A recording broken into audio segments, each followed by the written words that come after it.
This Week in Virology, the podcast about viruses, the kind that make you sick.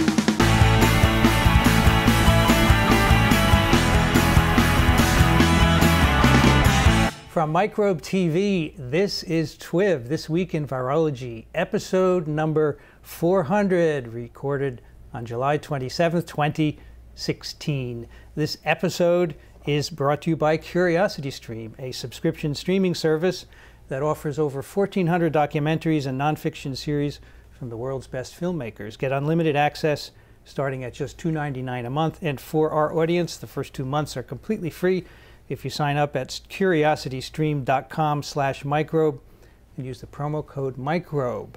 This episode is also sponsored by PLOS Pathogens, the leading open access journal to publish breakthroughs in understanding pathogens and their interactions with host organisms and each other. PLOS Pathogens fosters the open exchange of ideas across fields, publishing original research on viruses, bacteria, fungi, parasites, and prions. For more information, check out plospathogens.org.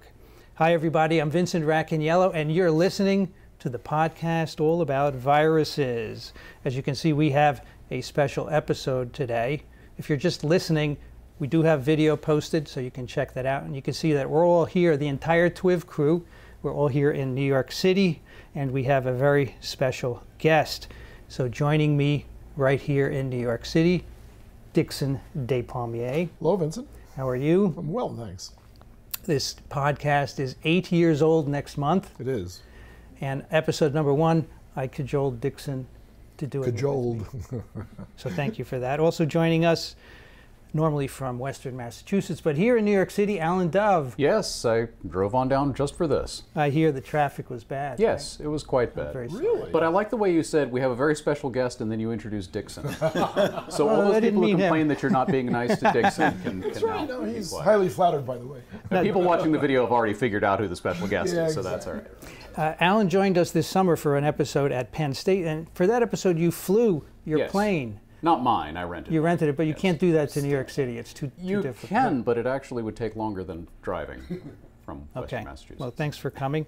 Also joining us, normally from southeastern Michigan, Kathy Spindler. Hi, everybody. Thank you for coming as well. Thanks. It's a lot of fun And to be here. normally from North Central Florida, the itinerant virologist, Rich Condit. Hey, good to be here. These people have all come here to celebrate the 400th episode of TWiV here at Columbia University, and I really appreciate that. And we have a really special guest. Every 100 episodes we have a special guest.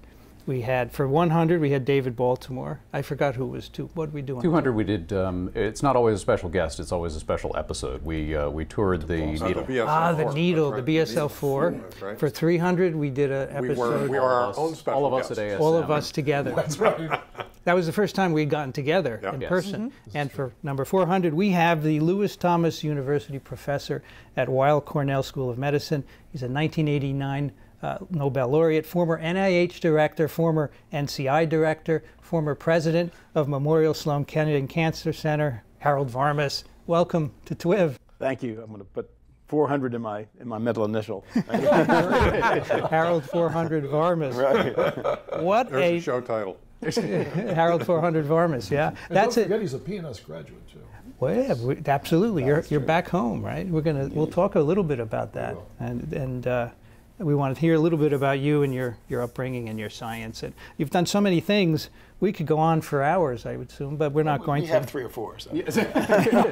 Be careful, we could actually do that. Yeah, we've gone over 2 hours, Vincent, but nobody's complaining. It's Yes, 84 degrees outside. it's Oh, yes. warm. Oh, we forgot It's to warm. check whether it is. 84 degrees outside and sunny last time. Look, very nice day. Humid. It's humid, right? Well, depends on your perspective. It's getting kind of sticky out there. Now, normally you would have ridden your bike here. You're a big bike rider, I remember. I would definitely ride my bike here. In fact, I was just thinking as I passed by Bard Hall, where I lived for a couple of years during the Cuban Missile Crisis and Wow. Kennedy assassination,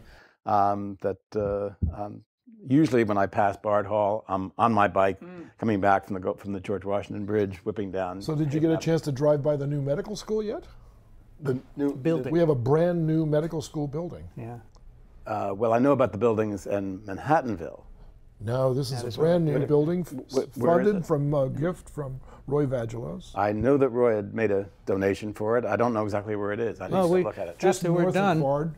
It's a remarkable building in terms of architecture, and it's beautiful. None of the faculty have a clue as to what to do inside of it well, yet. It's classrooms. It's about to open. That's all why the they Faculty know don't what have to any do. clue what to do. It's No, the classrooms. students and the faculty will show up together and figure out what to do, because that's I know that bit of real estate very well because when I was a house officer here at Columbia Presbyterian Medical Center, as we then knew it, Sure. I lived at 100 Haven Avenue Oh, right. in a building that had to be torn down to make way for the residencies that were built there. And I was the last person to be removed from that building. The dean had to call me and say, "You must do this. What does it take to get you out of there?" Because at that point, I was living with rats and the squatters and other disreputable types. There was probably a lot of drug dealing going on in the building at that point. Sure. But I had a river view and a low rent. Wasn't about to be moved out quickly. Oh, that's great. So when we finish, we'll take you to a window. Good. And you can see this building. forward It's a to it. lovely teaching building. So let's start by talking a little bit about your early years. Sure. Where are you from originally? Well, I grew up in Freeport, New York, on the South Shore of Long Island. I had spent some early, I'm not sure I could call them formative years, in Winter Park, Florida. My father was a physician who was stationed with the Air Force at the Orlando Air Base. And I have very happy memories of the war, unlike most people. Grew up going fishing with my dad after his work and Nice. thinking about alligators in the pond in front of our house. But I was brought back to Freeport to enter first grade. Grew up in a mindset that, as the Jewish son of a immigrant son who became a doctor, that was my destiny. And people, wrote in my yearbook description that I'm going to be a fine surgeon someday. I went off to college with the assumption that I'd be pre-med, and was quite quickly disabused of the idea that medicine was the only way to earn a living in the world or have fun in the world. And I moved my major around to various places and finally found myself very happy as a major in English literature, writing a thesis on Dickens, running the school newspaper, paying minimum attention to biological sciences, having taken the large number of courses required of both pre-meds, but importantly of every Amherst undergraduate. Those were the days when you could order students what to take, and every freshman at Amherst College took physics and calculus, and we all took some biology and some chemistry. So I was pretty much on the way to having whatever credentials were required for medical school before I graduated as an English major, and went as a kind of experiment, an experiment that failed, as a graduate student in English literature at Harvard. Spent an interesting year there learning Greek and how to read Beowulf and something about the 16th and 17th century poetry, a field that I thought would be a natural for me. But at the same time, I met with many of my Amherst classmates who were having a much better time than I was at the Harvard Medical School. They seemed more engaged with the world and happier about getting up in the morning.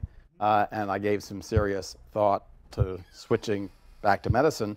There was an impediment. Harvard Medical School admissions deans thought that I was still too immature to be a doctor. They recommended I go in the Army instead and grow up.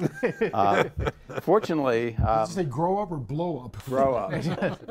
I also interviewed here at PNS. Of course. And one of my interviewers, a guy named Yale Neelan, wanted to know how some things that he thinks are important in medicine, like the sentence, "I don't know," are expressed in Anglo-Saxon. Happily, I knew the answer. So, Ichne Watt, I still know that answer. We should all learn that one. And that sort of cemented a relationship that's been an enduring one with the medical school. Wow. So you were going to be a professor of literature? Was that the idea? I think, I don't know what the idea was. I knew I liked to read. I liked sitting around the expansive lawns of Amherst College and chatting about poetry with my friends. I'm not sure I really knew what it was like to be engaged in the practice of literature. I wouldn't have called myself an imaginative writer. I thought I was a pretty good critic of novels and poetry. one of the things that I learned from studying literature that had a major role in my subsequent life in science was the idea that while a lot of literary studies focused on the context in which literature was written or focused on the life history of individuals who wrote, not that much was actually written with a focus on the evidence, what's on the page, what words were actually set down in which order to make a statement. And the primary proponent of that point of view was a critic in the 1920s named I.A. Richards, who wrote a book called Practical Criticism, that I see now in retrospect as being an important element in developing my sensibility about evidence, because he said, you know, yes, these other things are interesting and they're influential, but if you really want to engage with literature, you really have to pay attention to what is actually on the page. And that had a significant influence on my thinking thereafter in a variety of fields. Interesting. Did you ever read anything by William Carlos Williams? I bet you did. Absolutely. In fact, more than that, when I realized that he had been a physician, I wrote to him, and sadly, I got a response from his wife saying that my husband is no longer, he's having a lot of medical problems. He's no longer able to meet with people. Thanks very much for writing. It was all very gracious, but the chance to actually connect with him and have the experience of meeting someone who is practicing medicine, and also I never aspired to be a poet because I just didn't think I had the talent to do that. But I thought of myself as a reasonable reader of William Carlos Williams, and would have liked to have had a chance to meet. Right.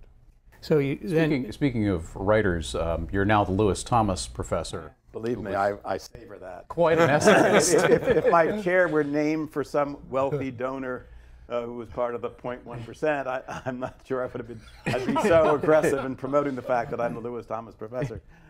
Yeah, that's a great professorship to have, isn't it? Yes. I loved his writing. Yeah, well, one of the ironies for me is that I later became the president of an institution that he, in a sense, centrified and solidified, the Memorial Sloan Kettering Cancer Center, where he had been the chancellor many years ago. There is nothing in his name at that school. I serve on the selection committee for the annual Lewis Thomas Lecturer at Rockefeller University. He was the first in that series. There are many great people who've spoken in that series. And I now have a chair that was established by some donors to Cornell Weill Medicine.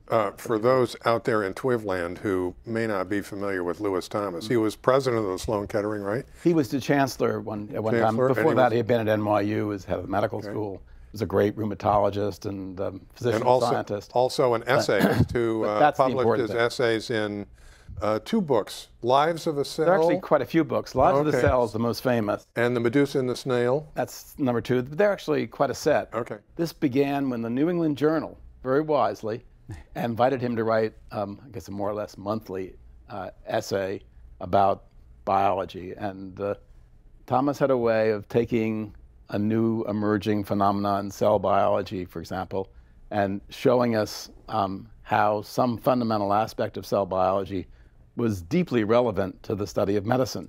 We need that now. Oh, he was great. But he was one of the inspirations for my career as well. But I think it's important not just to memorialize him and honor his achievements, but to point out that what he had to say about the relevance of fundamental science, not just to our aesthetic sensibility, but to an understanding of understanding and as a fulcrum for making advances against disease, critically important and often underappreciated today, when everybody said, well, you've got to work with human cells, it's got to be translational science. The importance of the utility and beauty of basic biological science is under siege, and that needs to be recognized. And going back to some of his early essays in the New England Journal and in these collections is very important. I thought his genius also, and I'm sure you would agree, that He talked to the general public. He didn't speak to scientists. He talked to the general public and said, please understand what we're doing because we want you to appreciate the beauty and the phenomenon that we're looking at. We can describe these in common terms that everyone can understand. No, and I think we need to be careful about the general public because you know, not everybody is still going to read those things, but I think the important thing about the general public is it includes students who don't know what they're going to do. And one of the things I think about a lot these days is what makes someone decide to become a scientist. And you know, many of us in my age group, might say that the microbe hunters was the thing that decided me. That's right. And microbe hunters had a similar kind of effect on people. I don't know if it really influenced me all that much, but many of my friends say, when I first read Paul TWiV about people who discovered the tubercle bacillus or the agent of syphilis, and he turned that into an engaging search for a pathogen.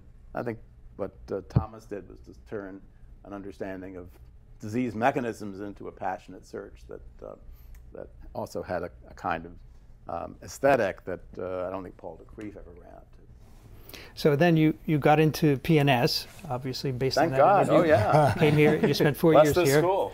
And in fact, I don't know if you know, there's a building across the street, a black building. You must remember that. They have a series of photos of past alums, and you're one of them. They have your photograph up there with a very old photograph when you were younger. But we have an unusual class. I was in the class of 1966, which just celebrated a couple of months ago its 50th anniversary of, we call it 50th reunion, 50th anniversary of our graduation. And we had a little ceremony over in Bard Hall where I had spent a couple of years. And we had a little morning symposium in which 2 Nobel laureates from my class spoke. There are not too many medical school classes anywhere in the country that have 2 Nobel laureates. So we're proud of ourselves. Who were those Nobel laureates besides yourself, right? Robert Lefkowitz. Wow. From Duke. That's Did great. you know Baruch Bohnberg? I did, and he was a PNS graduate too. Absolutely. Yeah, but so there were a few others in other classes, but I don't think he had any fellow classmates who. No, were you're right. I Absolutely. think we're the only class with 2. So did you come here with the idea of being a physician? I came here with the idea of being a psychiatrist who was going to be attentive to literary studies as well as to patients' histories. And I was a great reader of Freud, whose mind I still greatly admired, even though I no longer. I'm a deep advocate of some of the things that he concluded about how the mind works. But Freud was a person of incredibly wide interests who could take a patient's story and recognize something historical or biblical or literary about it and turn it into something that was deeply engaging. And I felt that one of the things that I could do with what I had learned as a student of literature was to bring patient stories, which I thought would be easiest to obtain by being a psychiatrist, together with a wider interest in literature.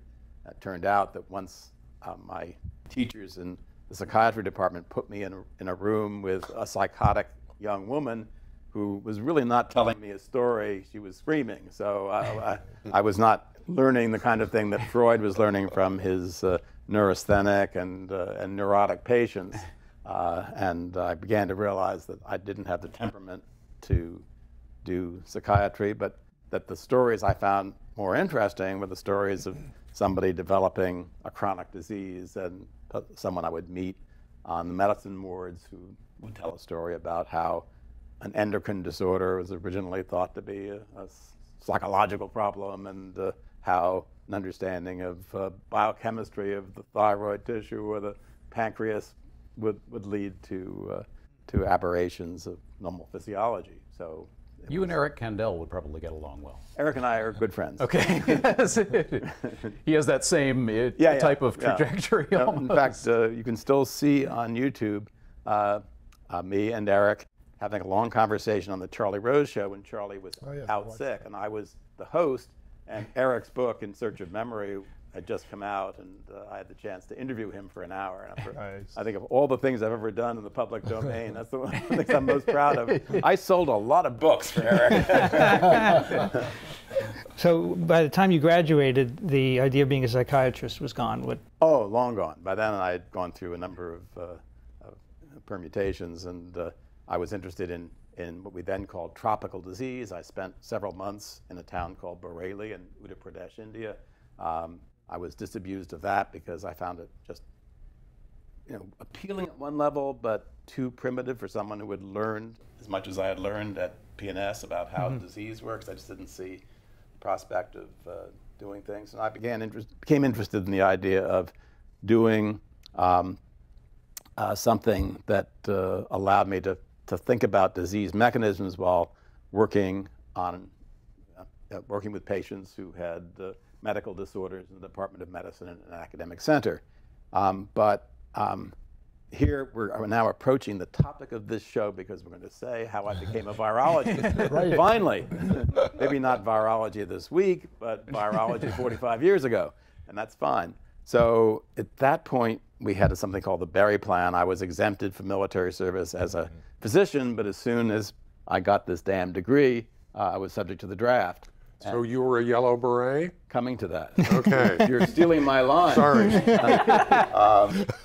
So I'm just really excited. As I was coming home from my several months in India, I realized I needed to do something about avoiding being put into the army and sent to support a war effort that I was completely opposed to. Right. And Canada was too cold, jail was the food wasn't good enough. So it looked like going to the Public Health Service was the answer. There were three options: the Center for Disease Control, the Indian Health Service, and the NIH. I had zero research credentials. I had spent a couple of summers in laboratories, but I really didn't accomplish much. I had spent one summer searching for the vomiting center in cat's brains here at PNS. That must be a very highly developed center in cat's brains, from my experience. That is a very good point. Now that I'm a cat owner, cats will vomit. The hairball vomiting reflex is pretty profound. And I had spent a summer trying to set up a lab at the University of Buffalo some years before, but I really had no legitimate lab experience, so I wasn't sure that NIH would find a place for me. But at that time, a lot of people who were in my position, they wanted to be academics. They really hadn't had much scientific training. They didn't want to go to Vietnam, and NIH was a pretty nice alternative. A lot of coursework being offered, and a lot of people, turns out there are about 10 of us who became Nobel laureates, who, including my friend Lefkowitz, who was in my cohort, in my small group in the endocrinology branch, in the same lab I was in, mentored by Ira Paston. And we were both there to think about clinical problems. I was supposed to work on the way in which thyroid stimulating hormone led to release of thyroxine, and that was an event mediated through adenyl cyclase and cyclic AMP. And Bob was going to look for receptors. But the work that I was doing got transformed in a period when I was still at PNS as a medical house officer, because Ira learned that cyclic AMP was present in E. coli and taught me a very important message that I think is often lost on young scientists today, that while, yes, we can work with human cells, model systems are very powerful. And the idea of working with E. coli to study how cyclic AMP works was, quite a step for someone like him, who had been trained as a sort of mammalian biochemist by Earl Statman, had not really engaged with the literature of genetics and biochemistry and gene control in bacteria, the work that Jacob Monod and others had done at the Pasteur. So we suddenly had to learn a lot, because Ira didn't have to read very far before he learned that one of the things that cyclic AMP might do, if it's a control molecule, a sort of intermediate messenger in E. coli, is to mediate the change in gene expression of the lac operon, which was arguably the most intensively studied gene cluster in bacteria. And it turned out that Jacques Monod had shown some years earlier that if you change the nutrients on which E. coli grew, that they displayed a phenomenon that was called dioxy. They stopped growing, and then they rearranged their pattern of gene expression so that, at least that was the assumption, so that they could then adapt to the substituted carbohydrate. So if you change glucose for lactose, this kind of change would occur. And Ira thought maybe cyclic AMP has something to do. Maybe cyclic AMP has something to do with that. And indeed, he was right. And it turned out that what was called catabolite or glucose repression could be reversed by adding a cyclic AMP derivative to the growth medium. And the question he presented to me was, how does this happen? Does this happen through changes in RNA synthesis, RNA degradation, protein synthesis, protein degradation? And you had to measure macromolecules. Now, you say this to a high school student now, and they say, well, you clone the gene, right? Probes. Well, there was no molecular cloning. There was molecular hybridization, and then you had to figure out how you're going to make your reagents gene specific. So we were able to do that using what are called transducing phages. We knew that there were lambda phages, bacterial viruses of E. coli that sometimes would steal from an E. coli cell the lac operon, the lac gene. So that gave you a kind of reagent, something that you could radio label and use as a probe to look for lac messenger RNA. And there was molecular hybridization, dissociate duplexes, allow them to reanneal. Right. We had to measure reannealing. Filter hybridization had been developed by Saul Spiegelman. And we put all these methods together, and suddenly we had the most powerful thing in science even today, an assay. We could measure specifically lac messenger RNA. And I was recently asked at some forum, what was the best eureka moment you ever had in science? And the assumption was I was going to say something about oncogenes, but no. To me, the most powerful moment I've ever had in science was when I myself, with my own hands, had an assay in which I could measure lac messenger RNA in E. coli, because I knew in a minute, as soon as I started to see the counts come off the radioactive, the scintillation counter that we've then used, that I could answer these questions. I had a tool, that would allow me to measure how rapidly RNA was being made, whether it was being degraded at a certain rate, how much of the cell's RNA was coming from the lac operon. Very thrilling. So got me very excited. I had something to gossip about. That's a big thing in science. I knew I had a tool I could use to answer questions, write papers, go to the next question. And suddenly the idea of practicing medicine didn't look that appealing. So. I think that's where hybridization came from, because that's going to play in later in your career. Well, it's coming up. So the other thing I realized was that these guys at the Pasteur Institute really knew a lot about bacterial genetics. And I had wormed my way in learning about the lac operon, but I didn't really know the field. But I knew a lot about disease, and I knew that if I could bring some of these tools that I was using to study some important disease, that would be exciting. And at the time, I was taking 2 courses of the many that most of us took while we were yellow berets at the NIH. But the 2 courses that had a particular influence on me was one course in virology, and I learned many interesting things. But the thing that I found most profoundly interesting was the idea that there was a class of RNA viruses, we now call them retroviruses, that seemed to establish a very stable relationship with their host cells. These viruses could change the behavior of the cells, make them behave like cancer cells, so-called transform cells, and they seemed to do that for a long period of time. And Howard Temin at Wisconsin had proposed that they do that because, although their genes are in the form of RNA, they have a way to synthesize a DNA copy of that RNA genome and stick it into a host chromosome. An idea which most people rejected, without any evidence there was an enzyme that could do that, and without any direct evidence that such a DNA form of the genome existed. The other idea that I found very exciting was one that I had actually learned a little bit about even when I was a medical student, and that is that there were viruses that had fairly small numbers of genes. They were, of course, the RNA group called the retroviruses, but even more persuasively, a group of viruses that had genomes that were DNA circles of very small size. We now call them the papoviruses, the polyoma viruses that included viruses like SV40 that clearly couldn't have very much genetic information. Their genomes could be visualized under the microscope. They were just too damn small to have more than a couple of genes. So if you could figure out what information in those genomes was required to transform a cell, you really learned something. You may not know how human cancer arose, but you'd know how a virus can re-engineer a cell's behavior. So those seem like really exciting ideas. I took a course with a guy named Mike Potter, who studied myeloma in mice, mainly by giving mice various kinds of irritants, immune irritants that led to the development of this tumor of plasma cells. And Mike had a lot of ideas and knew a lot about how scientists for the previous 80 years or so had been causing cancer in animals using chemicals and X-rays and viruses and other things. And what seemed to me the clearest line to learning something about the underlying physiology of cancer would be to find out what the genes were that were able to turn a normal cell to a cancer cell.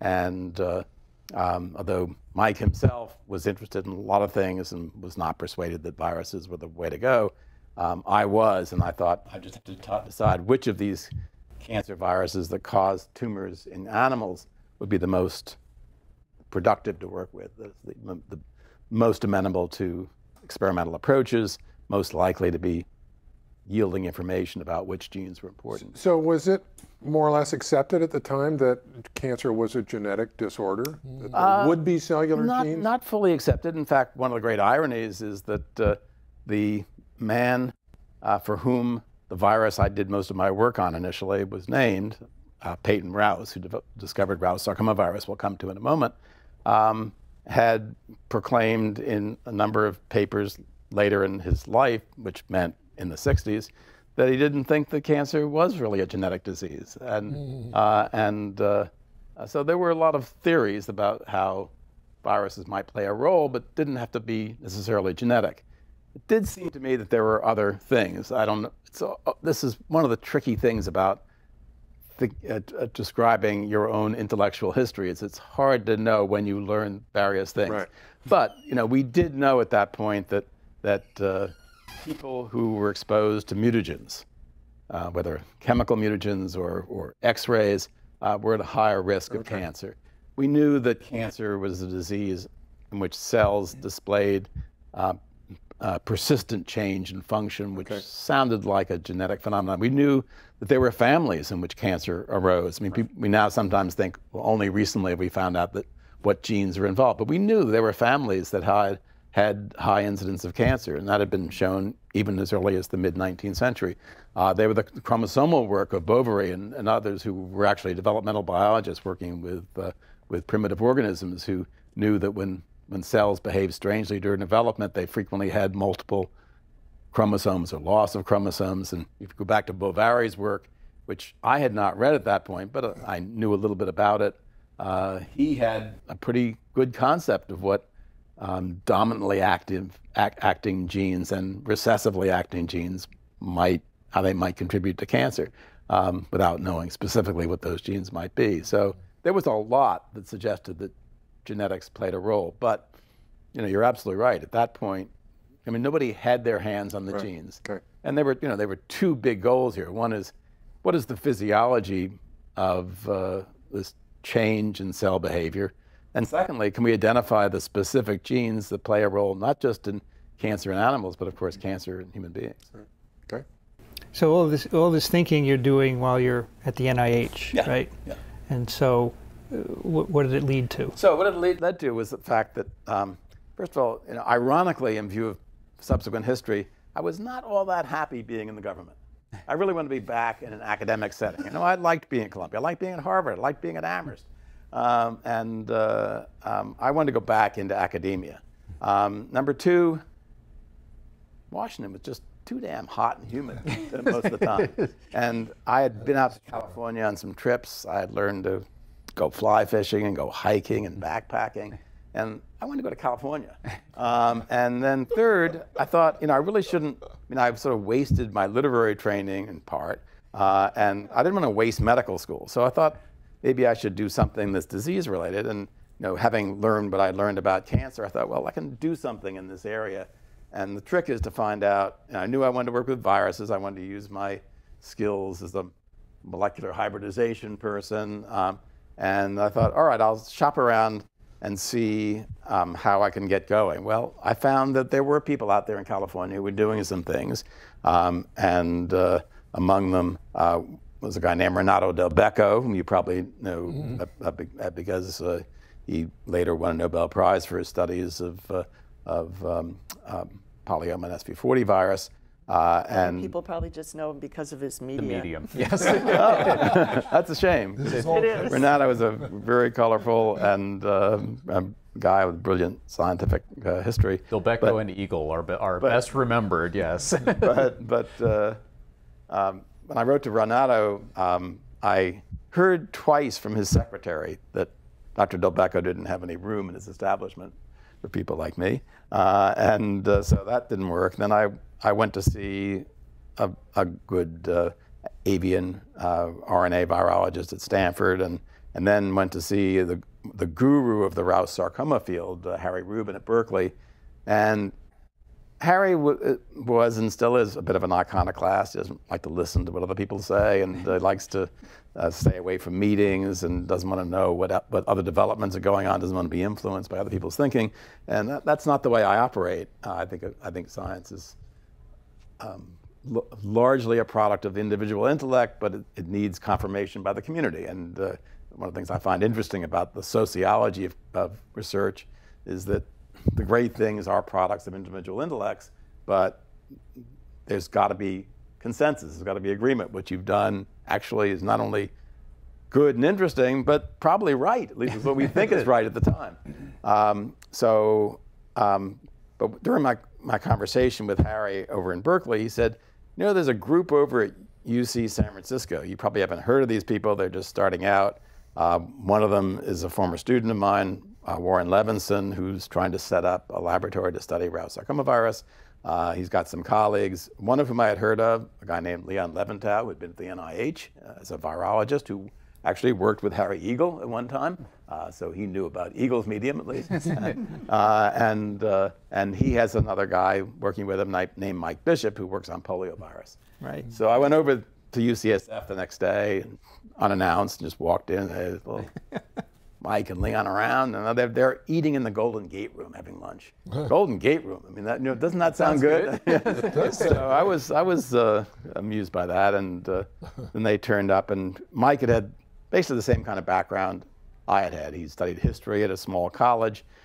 He was interested in the arts. He wanted to bring molecular biology to bear on tumor virology. He learned to do molecular hybridization, was in studying the replication of polio,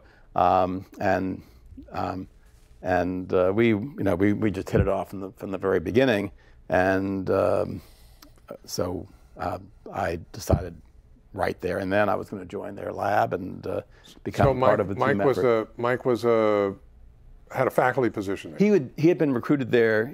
Mike's about 4 years older than I am, okay. And he had had a little more research experience and had worked for a year in Germany, had done a year of molecular biology with a parasitologist named Elmwood Pfefferkorn while he was at Harvard Medical School. Know him very well.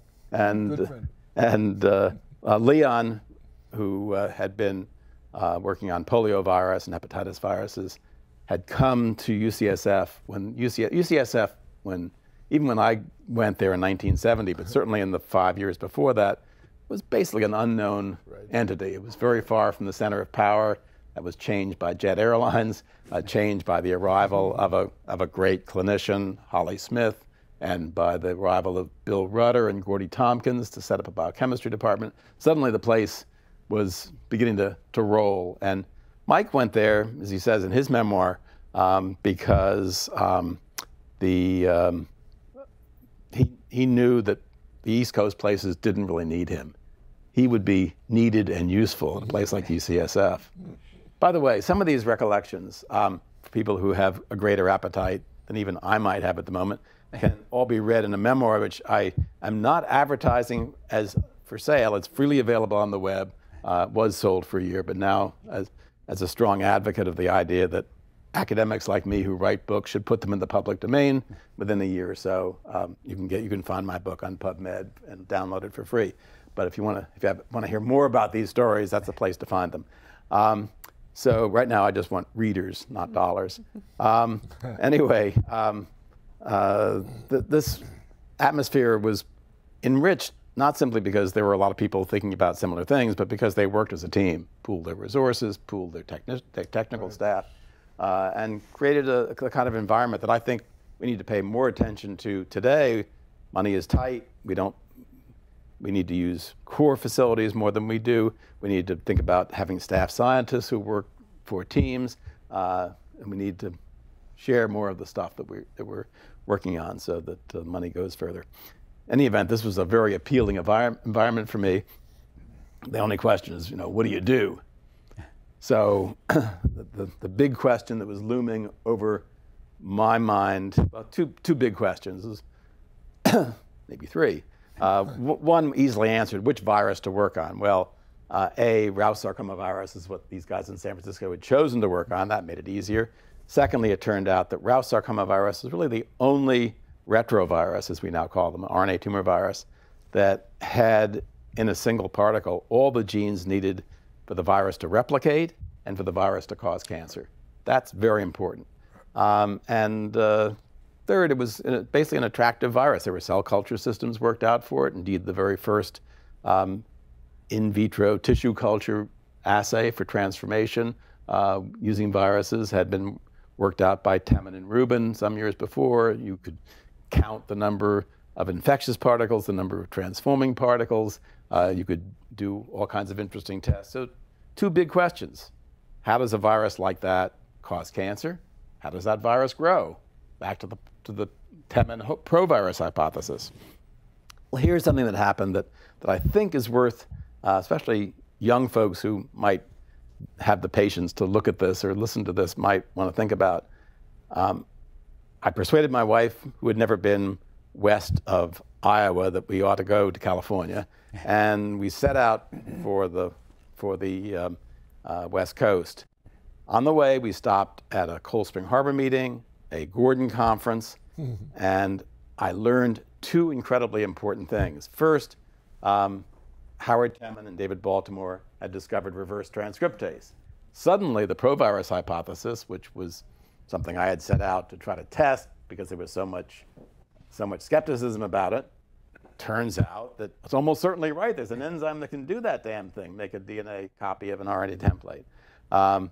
Secondly, a guy named Steve Martin, who was then a postdoc at Berkeley, had made a temperature-sensitive mutant of Rous sarcoma virus that was temperature-sensitive only for the transforming function, not for replication. So the virus grew well at low and high temperatures, but it only transformed cells at the low temperature, not the high temperature. And if you did the infection at the low temperature and transformed the cell, and then 2 weeks later raised the temperature, the cell resumed a normal appearance. So you might say, turn around, back to NIH, back to E. coli. I mean, these big, looks like these other groups are going to answer these questions. It's done, right. That would have been a huge mistake, because this was just the first step. Yeah. Yeah. Reverse transcriptase was the tool that allowed us to do everything, because we could take viral RNA templates and make DNA radioactive probes. Having a temperature-sensitive mutant, as well as, turns out, deletion mutants, suddenly opened up the field of viral genetics and transformation in a way that was incredibly profound and allowed everything that followed. So, making discoveries just leads to a lot more questions, a lot more possibilities, especially when these discoveries led to temperature-sensitive mutants and an enzyme that could make really useful reagents. So, keep that in mind, boys and girls. Being scooped doesn't mean being ruined. Sometimes being scooped means being given the tools you need to ask better questions.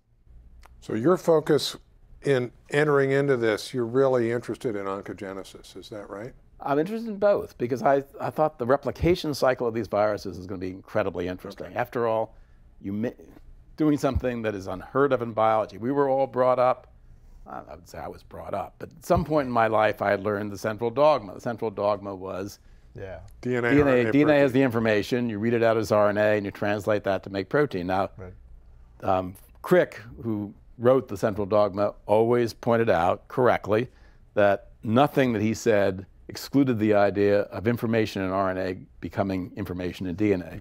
What he had excluded was the idea that information that's in protein could easily be reversed to make information in a nucleic acid code. So you could say the central dogma was not violated, it was expanded by this idea. A pound of dogs. Yes. A pound of dogs. Right. So, and it seemed to me that knowing how that worked, I mean, just having the enzyme did not tell you where the enzyme worked, how it made DNA, what were the primers, how did you convert an RNA molecule into a DNA molecule that could then be a template for making more RNA. How was that DNA inserted into host chromosomes? An item we might come back to because it actually involves some of your colleagues here at Columbia. These all seem to me tremendously interesting questions. After all, at that stage, we really didn't have ways to study the expression of individual genes in eukaryotic cells. And the idea that you had a virus that could give you specific genetic probes because there was reverse transcriptase to make radioactive probes, you could actually study how a provirus, something presumably integrated into host chromosomes, is read out by making RNA and protein using gene-specific reagents. So the possibilities of learning a lot about eukaryotic biology from tumor viruses seemed incredibly profound. In fact, I've just written an essay for the first volume of the Annual Reviews of Cancer Biology, which I talk about the way in which tumor virology was transformed into cancer biology. But it makes the important point that in the 1970s, the most important meeting in my own life was a Gordon conference. It was called Animal Cells and Viruses. And the reason that was such an important meeting, I'm sure you were at that meeting more than once, Vince. Many times, yeah. That it was important because the only way to study most important events in the life of a eukaryotic cell was to invade that cell with a virus, whether it's poliovirus or a retrovirus or a polyomavirus, and learn how the cell helps, adapts to, is insulted by these probes that are sent into a cell and give you a unique handle on what's happening in the cell. That's a position that's changed because recombinant DNA technology, gene editing methods, and a lot of other things have changed our ability to work with the cell without the intervention of viruses. But in those days, viruses were just incredibly, I felt as close to folks working on reoviruses or picornaviruses or rhabdoviruses as I did to people who were studying cancer, because if you were interested in virus replication, regardless of the class of viruses, you were interested in how cells maintained and expressed their information. I think there's still a lot we learn about cells from, from studying absolutely. viruses. I don't mean to suggest that wasn't certainly true. The shift has changed because of other technologies, right? You don't need viruses. No, I think that's absolutely an important point to make, but especially in the realm of cancer biology, we no longer need viral oncogenes. Right. We have cellular oncogenes. In fact, the discovery of viral oncogenes, which I hope you can tell us about in a moment,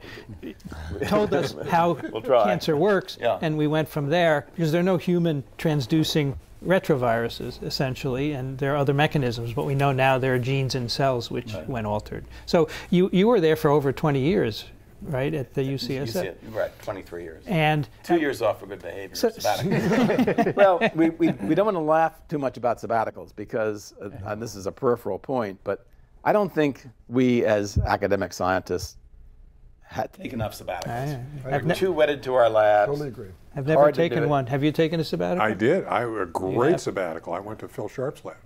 All right. You did have a great sabbatical. Good. Yeah, Kathy, did you awesome. ever take a sabbatical? Just an in situ one. In situ. I haven't. Dixon, did you? I did. I went to the My Walter sabbatical. Eliza Hall. Yeah. My sabbatical changed my life. Yeah. It was amazing. I think it's frequently the case, and I had 2 wonderful sabbaticals, and one of the reasons I was able to do it is that we operated as a team, and especially Mike and I as a partnership. So I could go away for a year, and saddle Mike was my responsibilities. Nice. During my first sabbatical, I only went back once. We didn't have email. Wrote letters back and forth to my postdocs and students, but it allowed me to think about a whole new area of research in virology that ended up being very important to my career. Having a caretaker for your lab. Ed Niles took care of my lab. while I was gone. Okay, having a caretaker is that's a real plus. Yeah. I'm not sure I'd call Mike a caretaker. If he's listening, That's right. no, I mean partnerships is a whole other topic, but I think partnerships are great in science. It's a very delicate environment, and if the balance isn't right, they'd end up not working. And some people who are in partnerships are less likely to go away because they're afraid the partner is going to take over. So that's always an issue. Can you tell us how you started thinking about a cellular gene in a virus? Because at the onset, this TS mutant, you didn't know where the mutation was. Right, no, of course not. And I think that's one of the points that what you had to be able to do to think about what a cancer gene was is you've got to think about what the functions of the cancer gene might be, and you need to know something about the correspondence between the function of the viral genome and the physical nature of the viral genome. Where does that information reside? And the TS mutant was important, first of all because it told us that you could dissociate the growth functions from the transforming functions. Right. That was really fundamental. And that was not the case for the DNA tumor viruses. That's when I began to breathe a sigh of relief that I had not taken up the DNA tumor virus, because there was a level of complexity there. The transforming functions of DNA tumor viruses were basically the early functions of the virus life cycle. So you couldn't disentangle them. Right. Very complicated. And so you knew essentially why the DNA tumor viruses had oncogenic functions, because those functions were required for the early phase of the virus life cycle. And that was not true of the retroviruses, which raised a profound question. Well, if it wasn't useful for replication, which is the surviving principle, the Darwinian selectable advantage, why do they have the damn things anyway? Were they really selectable, and where do the functions come from? And then having some people who were vigorously mapping the transforming functions was also incredibly critical. And there, you might point out to me that, yes, there are multiple point mutations, and you can do complementation tests.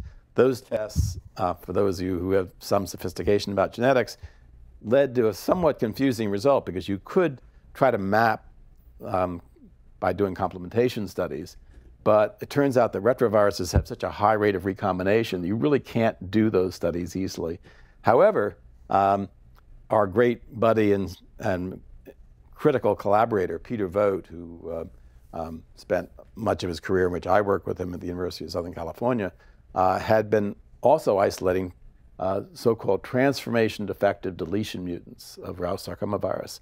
And he, in collaboration with Peter Duesberg, a scientist about whom I have other things to say, which I'm not going to say at the show, had mapped those functions by looking at oligonucleotide fragments that came from the genome, and showing that certain fragments which mapped near the 3' end of the genome were eliminated in viruses that had large deletions, into which all the TS mutants could map. Okay. So before much was done, we suddenly knew there was about 2,000 bases near the 3' end of the genome that must be where almost all the transformation function resided.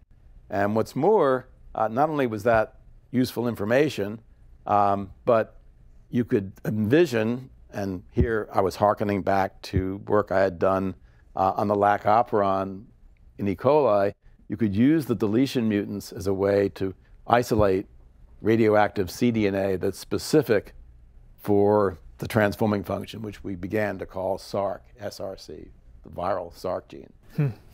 Because of the tumors, right? Sarcomas.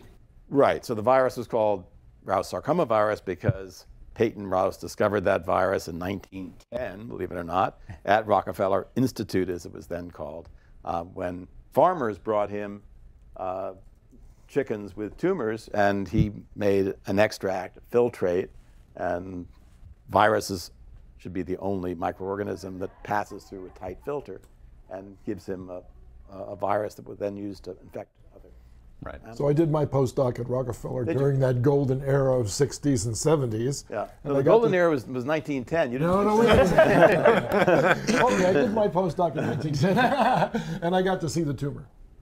Oh, really? Yeah, they actually showed me the tumor. Yeah, They said, you want to see this tumor? And I said, yes. What is it, I've never seen preserved that somewhere? And it was a slide, and then he reached back into a slide drawer and pulled out the tumor. He says, that's the tumor. Rouse himself. No, it was another guy, Henderson. He worked for Rouse, and I did meet Rouse too, briefly before he died. I've only met Rouse once, and it wasn't in person. When Mike and I got the Nobel Prize in 1989, we went on a TV show at which someone pulled out a tape of Peyton Rouse responding to the same interviewer we were responding to that day, and showed us Peyton Rouse, who had by then been dead for 23 years, talking about his discovery. But Rouse, quite remarkable. Quite remarkable. Well, I mean, Peyton Rouse, I think, has the record for receiving his prize 56 years after he made his discovery. So he was asked once what his most notable accomplishment was, and he remarked he was elected to the Connecticut Medical Society after he got his Nobel Prize. So, Harold, I'm thinking this might be somewhere around 1976 for the SARC being at the 3' end. About 73. Okay. So I went to the first virology meeting I went to was an ICN UCLA meeting, which were the forerunners of the Keystone meetings. Oh, I know. This one was at Squaw Valley. And I was there. To me, the take-home message was gag, Paul, and SARC. Right. Only take-home message from the entire Well, meeting. you learned a good lesson. You didn't put the LTRs on the end of the genome. No. That was 70. That was 76. That was 78, actually. So, yeah. So anyway, you're absolutely right. Gag, Paul, envelope, which actually a little more complicated because the Paul gene, which we then thought was the reverse transcriptase gene, actually encompassed a region that also has a protease and an RNase H activity. But yes, that's the fundamental thing. Those are the genes required for the virus to grow, SARC for transformation. And you know, there were a lot of ideas around about why there was a SARC gene in this virus. I would say that, one of the ideas that was prevalent was an idea that had been enunciated by folks at the NIH, Dodaro and Hubner, that we knew at that point that genomes of some animals had proviruses in them that could allow viruses to be induced by a variety of chemical agents. So there was already a concept that there might be proviruses in normal cellular genomes. Indeed, we now know that human genomes have tens of thousands of endogenous proviruses of various kinds, products of reverse transcription that are embedded in our genome. The function of most of these is not known, and most of these are essentially dead, not capable of generating viruses or even protein products, but they're there and they're retained probably for some reason.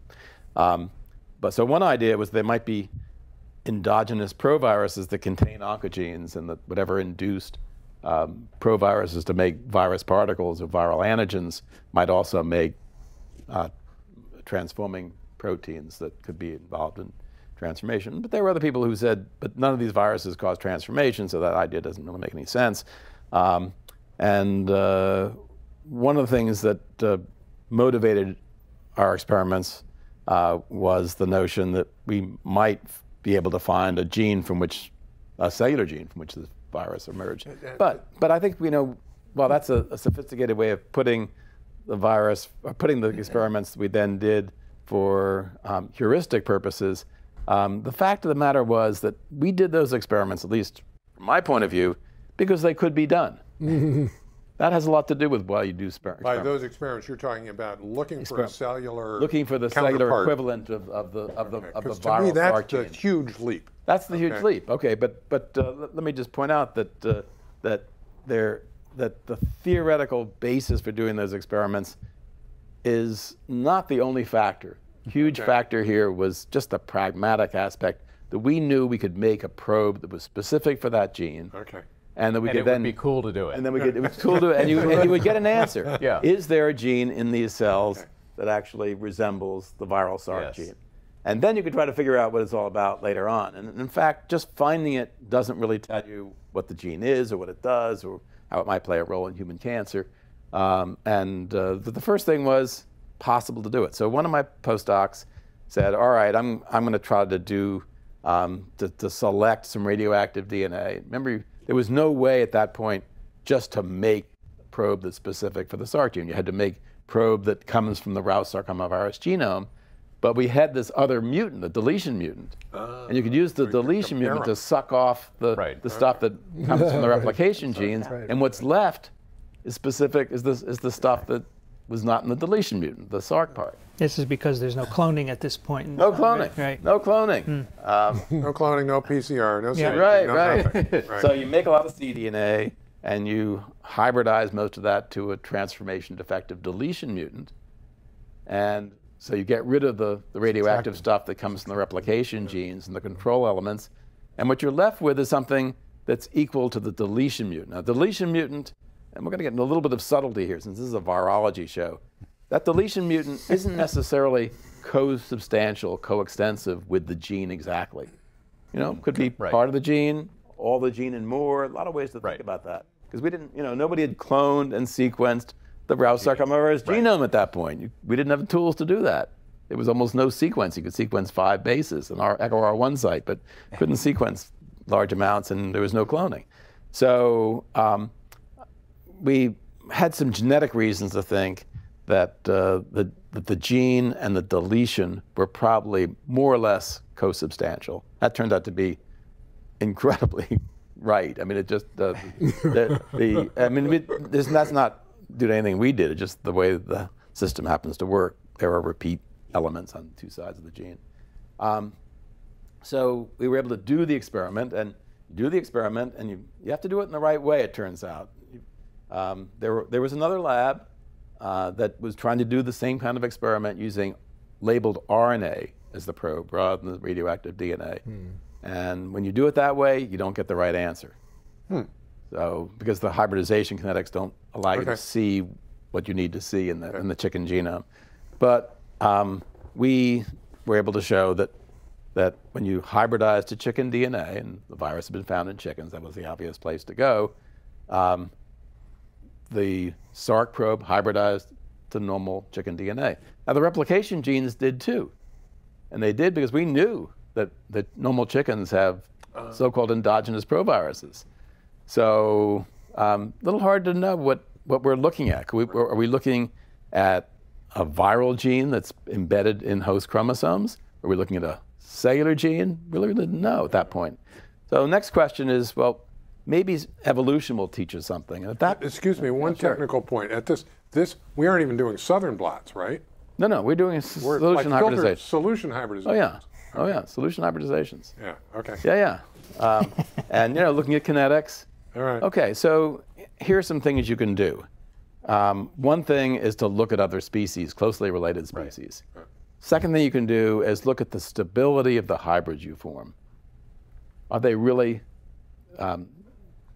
highly base paired? When you do hybridization, every base lined up with a complementary base, or you're looking at something that's a little less stringent. And we had some tools here. Now, people were just beginning to think about molecular evolution, not just looking at bones, but looking at genes.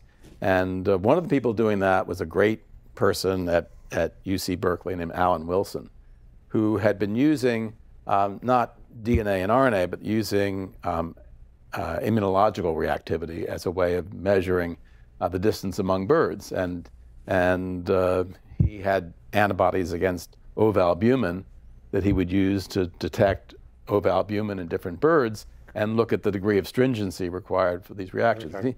He was able to show that what anatomical evolutionary biologists had estimated about the distance from chicken, quail, to ducks, to emus and other ratites, that was more or less simulated by the immune reactivity of ovalbumin. So he said, well, try seeing how much of the probe will hybridize to DNAs from these other species, looking at the thermal denaturation curves as a way of measuring the sequence similarity between what you're detecting in chicken and in other birds would be a way to go about that. And what turned out to be the case was that when you took the radioactive DNA that corresponded to the replication genes, which remember are visible in chickens, we didn't see them in quail and duck and other birds. There was no endogenous virus in those species that had any relationship to the replication genes of Rous sarcomavirus. In contrast, when we took the Sark probe, hybridized all these birds. Right. Less and less well, lesser extent, required more relaxed hybridization conditions to make the duplexes form. And then when we looked at the thermal denaturation curves, clearly these duplexes were falling apart at lower and lower temperatures, suggesting that we got out to the ratites, like emu, that the relationship was not very strong. We weren't at that stage seeing significant amount of hybridization to other metazoan animals. You may remember in the early days of doing this kind of molecular biology, what were the controls? Salmon sperm DNA, right. Cat thymus DNA, and we didn't see much hybridization to those species at that time. We did within the next couple of years. So that suggested that we probably were looking at a cellular gene. Now, there are a lot of other ways to try to validate that. For example, we used a technique of chromosomal fractionation to show that the genes in chickens that hybridized to the replication genes of Rous sarcomavirus were on different chromosomes than the stuff that was annealing to the Sark probe. That was lucky, right? That was good. Yes. Yeah. But it could have been on the same chromosome. Yeah, of course. That was good.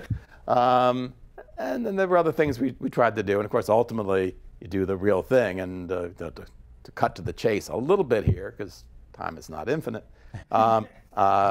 we finally, over the next few years, cloned the gene, did heteroduplex analysis, sequenced the gene, and we showed this gene that we were detecting with a Sark probe, unlike the replication genes, which had all the insignia of proviruses, had long terminal repeats and all the properties of what looked like the replication domain of Rous sarcomavirus. In contrast, the Sark sequences were in exons, as we then, because this is all going on at the same time, the discovery of introns and exons and splicing. But what we found in the Sark domain was a gene that had a lot of exons that coded the protein and intervening introns, which you could see by sequencing or by heteroduplex formation. And clearly, and no long terminal repeats or anything that made it look like a provirus. So it was a cellular gene. And that, of course, raises a whole bunch. It makes even more important than it was before the nature of the gene. What is the gene? What kind of protein does the gene make? And what is its normal physiological function? Does this gene exist in humans? Does it play a role in cancers that are not caused by viruses? Because you can imagine that what the virus had picked up and turned into a cancer gene was a gene that had some important role in development, highly conserved in evolution. Indeed, it was considerably conserved. Hard to know what highly conserved meant at that point, because Sark was actually one of the first genes to be subjected to this analysis of relationship among a series of species that all have the same gene. Well, long and the short of it is that all metazoan organisms carry this gene. It is, relative to many genes, quite highly conserved, not the most conserved, but pretty highly conserved. We learned over time that the protein is a protein of about 60 kilodaltons that encodes a protein kinase that's specific for tyrosines. All these being very long stories. Indeed, David 100 Baltimore was one of the guys, along with Tony Hunter, who figured out tyrosine kinase activity was inherent in proteins like that. He was working with a different oncogene called ABL. But anyway, a lot of things began to unravel. But of course, the big question sitting in the middle of all this was, do these genes play a role in human cancer? And there were two stages, and I'm going to try to telescope the problem a little bit. There are a lot of other retroviruses, and most of those other retroviruses carried genes that were examined by the same kinds of methods in general that we used, and found to have viral oncogenes that were acquired from cells by the co-option or pirating of some cellular gene. And those genes represented quite a litany of genes that encoded proteins that were secreted, were in the plasma membrane, in the cytoplasm, and instructive in cell signaling, transcription factors, and a lot of other things. And when that repertoire was built out, people began to think more carefully about how they might try to find out whether any of those genes played any role in human cancer. And one very critical experiment that was actually carried out in several labs, but Bob Weinberg's, I would argue, is the pioneering lab. The idea was to say, all right, we know that you can transform genes by taking DNA from a cell and throwing it into a new cell. And he was able to take DNA from a human cancer cell, well, yeah, in this case, a human cancer cell, throw it into a recipient cell, transform that cell, and identify the gene responsible for transformation. Right. And the amazing thing was not just that he could do that experiment. The amazing thing was that the gene he identified, and several others also identified, was a mutant form of what we then were calling a proto-oncogene, a gene that was a precursor to the viral oncogenic form of the gene. It was a gene that we virologists call the RAS gene. Now, one thing that I didn't include in this discussion that's quite critical is the question of whether the viral gene and the cellular gene encode the same identical protein. Mm-hmm. And we already had some clue from looking at the thermal denaturation curves that the viral Sarc gene of Rous sarcoma virus was not actually identical to the cellular gene with respect to its coding properties. And indeed, there are a number of changes that probably are of no major functional significance, but there are also changes that affected a region of the protein that controls its enzymatic activity. Right. So the viral protein was a constitutively hyperactive tyrosine kinase. The cellular gene had tyrosine kinase activity, but needed to be activated by the switches that go along with signaling. And that, of course, is a very important property, which was echoed in the study of other viral oncogenes and their cellular proto-oncogenes. Right. So in looking very far forward, if we look at all the human oncogenes that we know of, do all of them have to be mutated to some extent in order to be transforming? Well, it depends on two things. One is the nature of the word mutated. And if you think only of point mutations, the answer would be no, because many of them have rearrangements. For example, the famous ABL gene that's mutated in virtually every case of chronic myeloid leukemia is mutated in the sense that it is the product, it's subjected to a chromosomal translocation event that creates a fusion protein that's got a higher tyrosine kinase activity and is also expressed at a higher level as a result of the fusion. Right.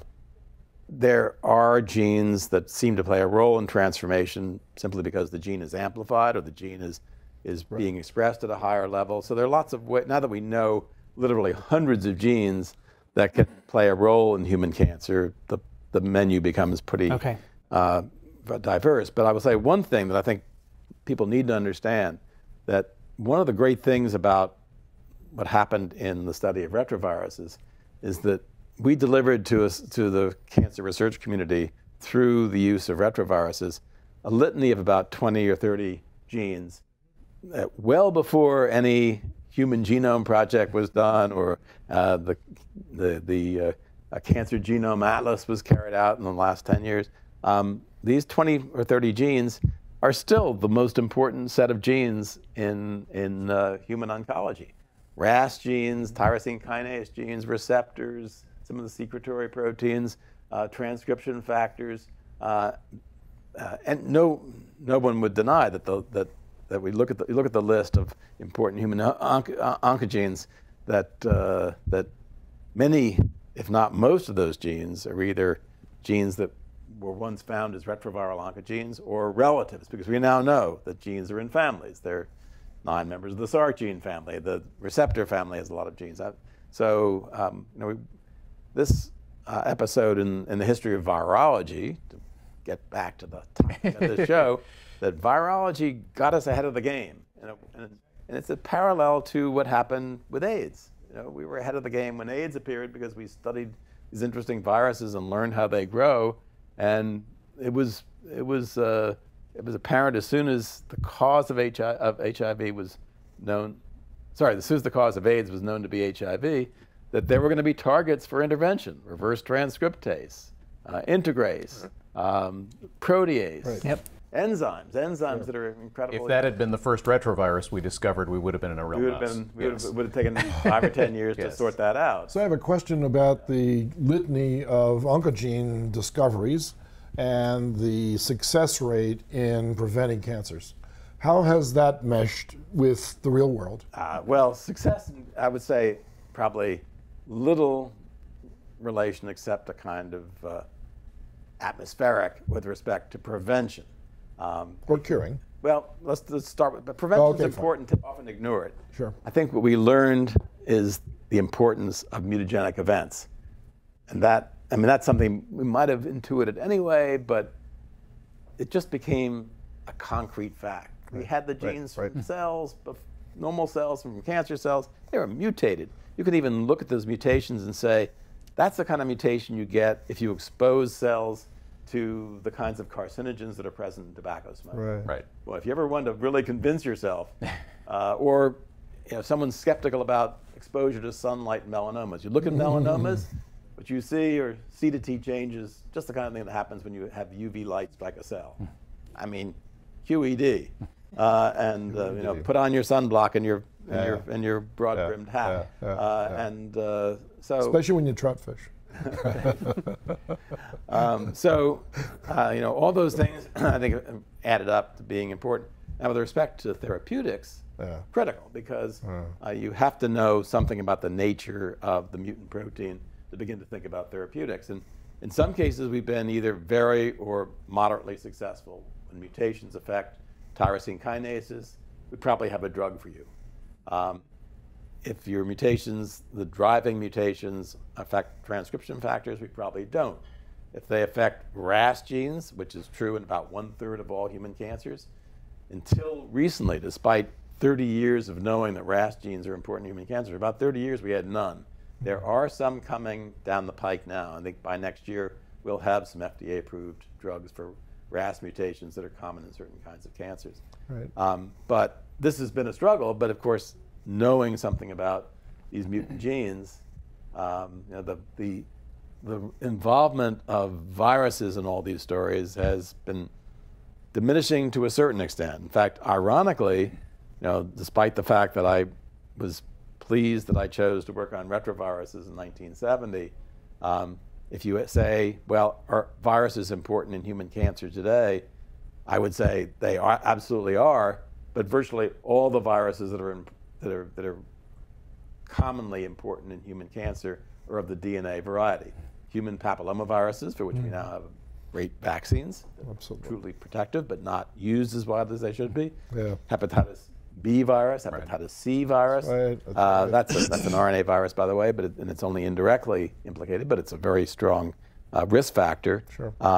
And Epstein-Barr virus, which actually was established as a human retrovirus before, you know, in the 60s, before the story we're talking about. But over the last several years, I've become very interested myself in the Epstein-Barr virus because it's, you know, while it was first discovered as an agent involved in Burkitt's lymphoma in Africa, we now know that EBV virus actually is responsible for a few 100,000 cases of cancer every year. And many of those are gastric cancers and lymphomas of various kinds other than Burkitt's. And these things are very important. Kaposi's sarcoma. Kaposi's, yeah, they're more. Yeah, this has also given us Merkel's and others. It's given us a much more refined way to classify cancers. Oh, absolutely. I mean, looking at it from an oncogene perspective, you can actually say what's different about these tumors rather than just, you know, one's on your arm and another's in your lung. And one of the great examples here comes from a study that I had some oversight over when I was at the National Cancer Institute recently, the so-called Genome Cancer Atlas. And when we did a study of about 500 cancers of 20 to 30 different types, and when the gastric cancer studies were done, and there had already been reasons to believe that some gastric cancers are related to Epstein-Barr virus infection, 9% of the cancers of the tumors that were looked at had a significant piece of Epstein-Barr virus DNA in the tumor. A set of those genes was expressed. there's a set of other mutations that accompany the presence of Epstein-Barr virus DNA, including unusual mutations in the PI3 kinase gene. And the genome is very heavily methylated in a way that's not characteristic of many other kinds of tumors, including other gastric tumors. So this is a whole division of gastric cancer. Right. And gastric cancer is one of the world's most common cancers. 9% of a big number is a big number. Right. This is true. So looking at your crystal ball, as a former director of NCI and a passionate cancer biologist, can you see the next 20 to 30 years? What do you think will be the hybrid approaches to approaching multi-system cancers that everybody's concerned about because they're so complicated? Can you hold that? Good. Sure. We can hold that. I want to just tell you about one of our sponsors, and we can get back to that. All right. That's a Time good for Ned. It's a good breaking I point. hope your sponsor is PLOS Pathogens. We have one. One of them is We get PLOS back to that at some Pathogens. point. Yeah, PLOS Pathogens is a sponsor of this episode, and in fact, they are the reason everyone was able to travel here, except Dixon. You didn't have to I can travel. walk across the bridge. Harold, everyone else came a long distance, and it's because of the support of PLOS Pathogens, a leading open access journal to publish breakthroughs in understanding pathogens and their interaction with host organisms and each other. PLOS Pathogens publishes original research and commentary that fosters the open exchange of ideas across a variety of fields, including viruses, bacteria, fungi, parasites, and prions. Published research is of broad interest and importance to researchers, and a robust press program ensures that research is accurately communicated to the public. Articles are quickly and rigorously peer-reviewed and made immediately and freely available upon publication to facilitate the next level of discovery.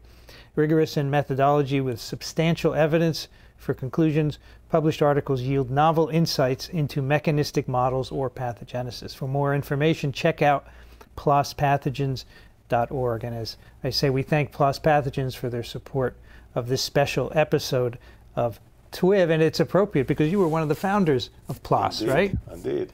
With Pat Brown and Michael Eisen, right? That's right. And I presume you did that because you saw a need for open access. That's a long time ago. I mean, everyone is up in arms now about it, but this is years ago, right? I don't think people are so up in arms about open access per se anymore.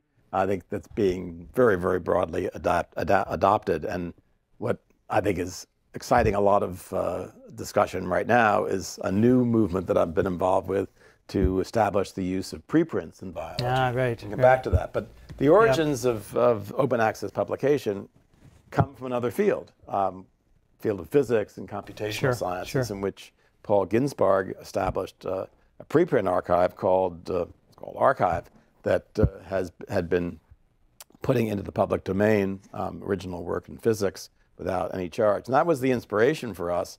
What came out of that were two things. One is something we call public digital libraries, such as PubMed Central, maintained by the NIH, which doesn't break down the subscription barriers totally, but at least at this point, thanks to help from Congress and from the NIH itself, is a vehicle for ensuring that all NIH-supported science gets into the public domain with full-text articles that all of us can access, as we do every day, within a year of publication. So that's not, to my mind, a total solution, but it's a help. Those of us who wanted the public digital library to work better decided to push for a loftier goal right from the start, around 2000. And we did that by trying to make people understand how the publishing industry, while definitely helpful to the cause of science in some ways, was also inhibiting the distribution of knowledge and making out like bandits in many ways, getting a lot of free help from the scientific community and then charging us back for work you chose to publish there for free.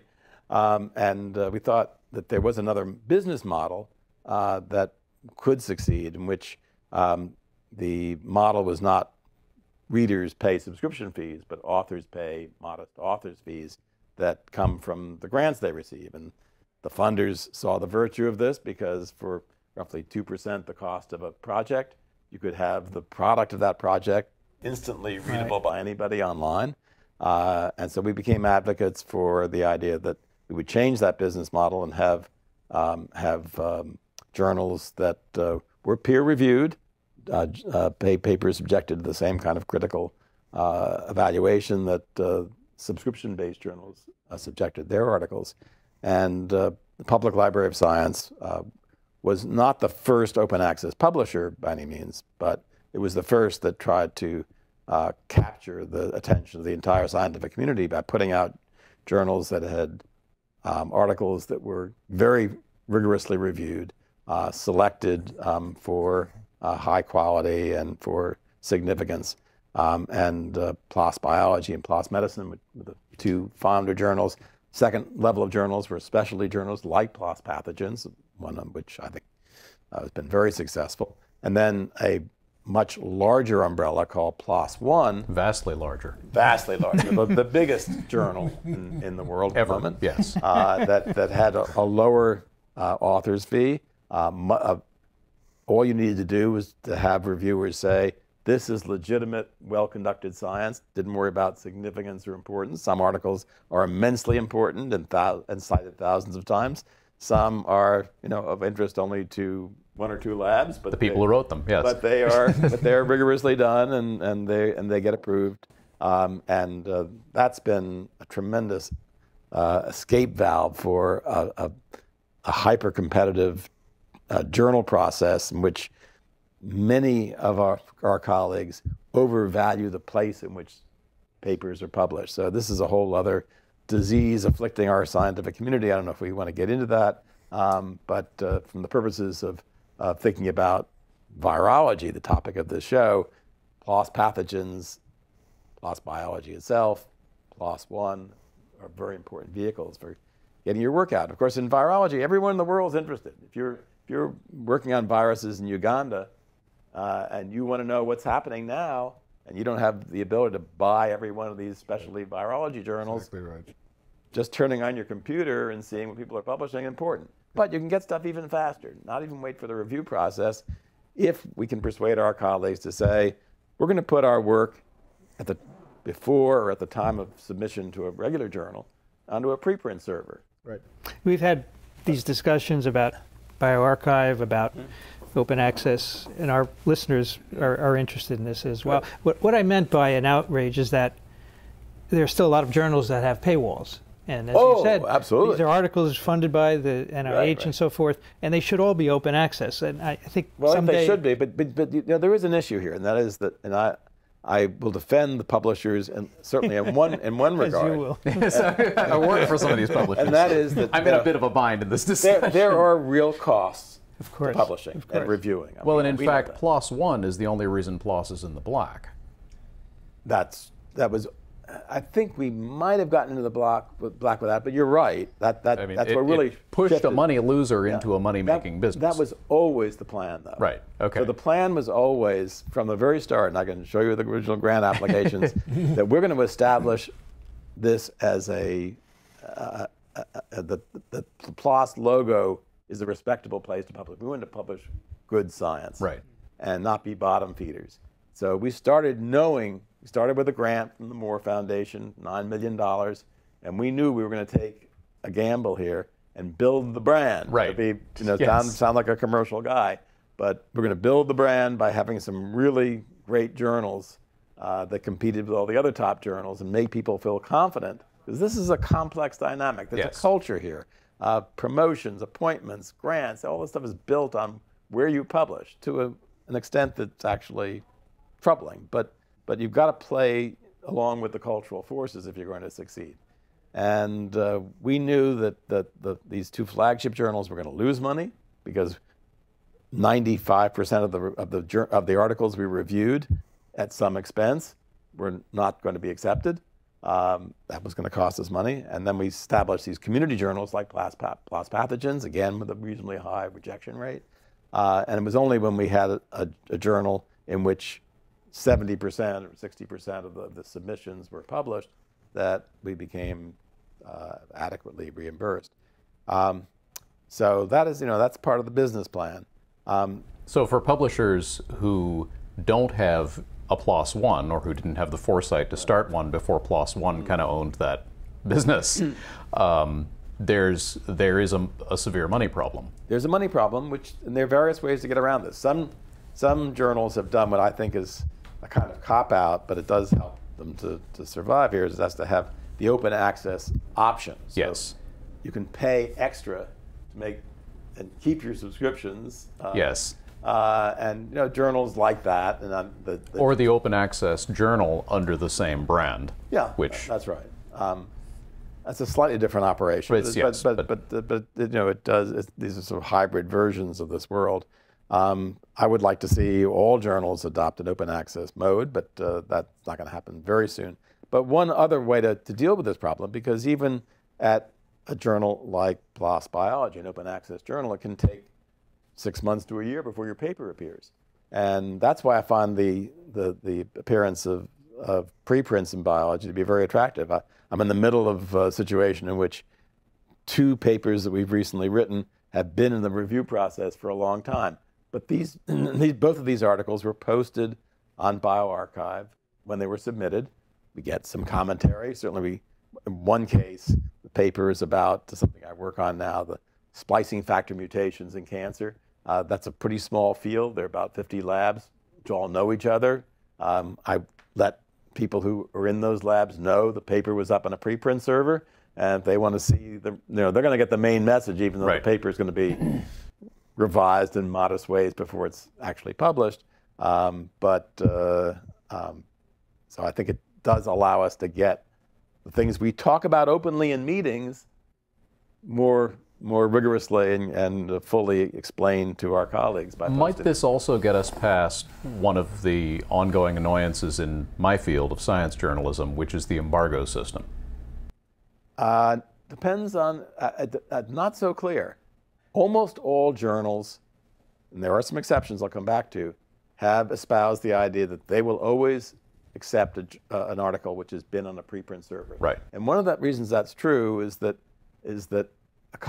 two of the most prominent journals, Nature and Science, have been publishing physics and computational science work that has always been on came from archive. preprint servers, right. Right, so they're used to it, and Right. they know things still go fine.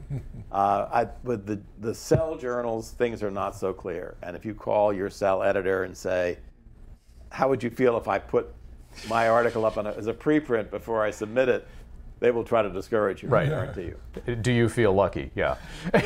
So can I return to my original Yes, question? yes. Sure. Please, because I'm dying to know the answer Okay, to this right. Go ahead. question, and Go maybe ahead. you don't know the answer to it. Oh yeah, I know the Perhaps answer to there's every no question. answer. So the Especially elite, about the future. the elite laboratories reach for the highest pieces of fruit. And they've got the resources for it. They've got the human power. They've got money. They've got the laboratories. I spent 3 years at Rockefeller, and obviously anybody who's done something like that can see the way it works for the piece of data that opens up an entire field.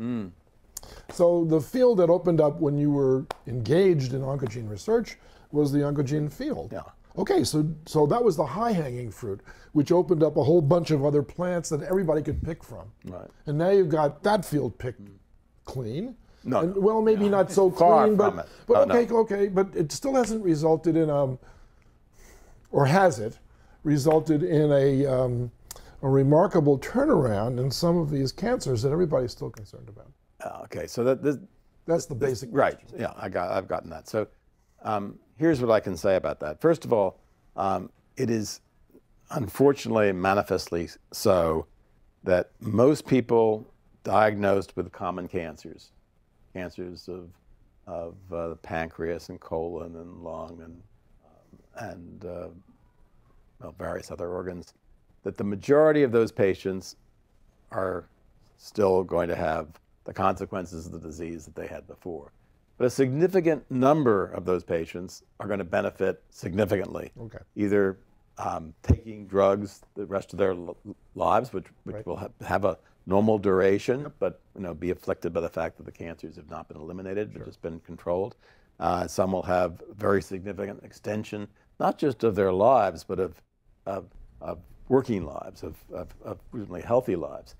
A lot of things have happened in cancer. It's not about targeted therapy. I need to explain that because it often gets lost. There's so much excitement about targeted therapy Right. that people say, they forget that we have better surgery for lots of technical reasons. We have better drugs to control the symptoms of cancer. We have better psychosocial care for cancer patients. We have a more openness. We have hospice. There are a lot of things in which Earlier detections, yeah. early detection, Maybe. in some areas, that's an arguable factor, because one of the things that's been very confusing is people are often not sensitized to the phenomenon called lead time bias. You diagnose it earlier, sure, the survival's longer because you diagnosed it earlier. So you've got to be careful about that. And there are a lot of people who get treated for cancers which never would have caused any problem, and that's been particularly true for prostate cancer. Yes. Right. So that's a mixed bag. But I would say a few things about the targeted drug issue. Right. First, there are a lot of targets against which we're making progress that's still in the laboratory. The drugs have not yet appeared. Secondly, we know that the biggest problem in targeted therapy is the appearance of drug resistance. And we have yet to do a few things that will really help in this regard. Probably the most important is to take our cue from the treatment of HIV, namely, where drug resistance was a big problem. You start using multiple drugs, and things work better. We have not yet successfully used multiple drugs in targeted therapies, and that will help. It will happen. Third, we have still in an early stage of understanding drug resistance at a mechanistic level. In some cases, the case most beautifully developed by Charles Sawyers working with drug resistance in the context of chronic myeloid leukemia, he showed that virtually all cases of drug resistance result from secondary mutations in the target, and then he developed new drugs against the target.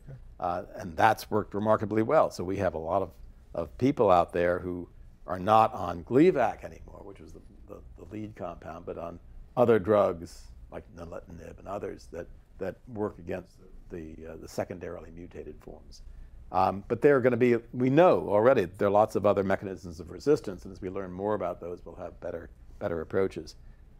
The other factor that's incredibly important, and I'm sure you've all heard about this, and it's really transforming the way we think about cancer, is the development of another approach to therapy which has its roots in an understanding of the mutational origins of cancer, and that is immunotherapy.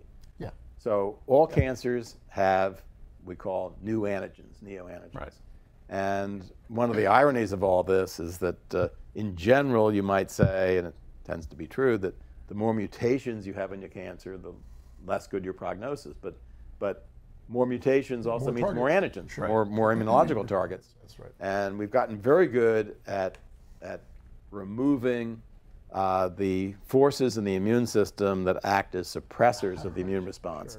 So understanding those, which comes from basic work on the immune system in mice. Basic? Did you say basic? I said basic, fundamental Meaning immunology. This work that all of a sudden has a meaning? That builds on the immunological surveillance model that Lewis Thomas was one of the proponents of. But I think a lot of credit here goes to Jim Allison, Yes. who began to figure out the molecules involved in making antibodies against them.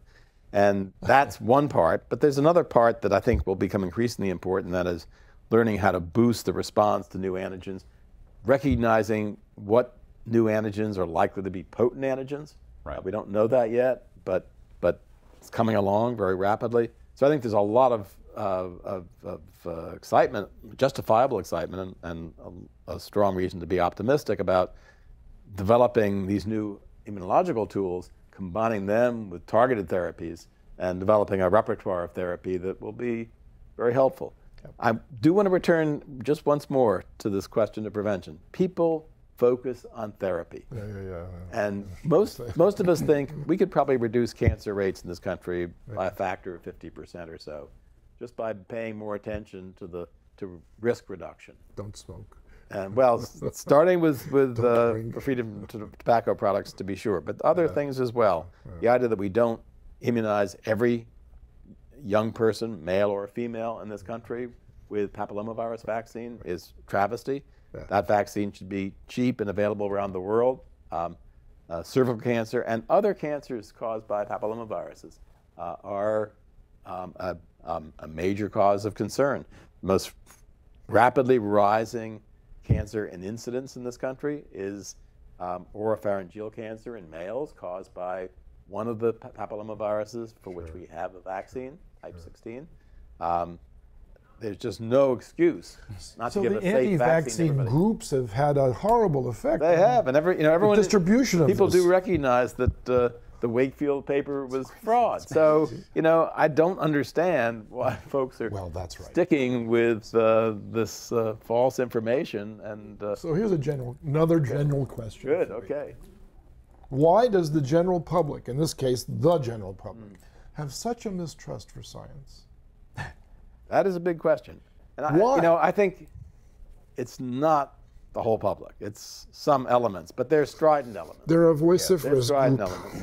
And I think, I can't, and especially in just a few minutes, dissect all of these, but one has to do with a general concern about power in this country and about the influence of big money.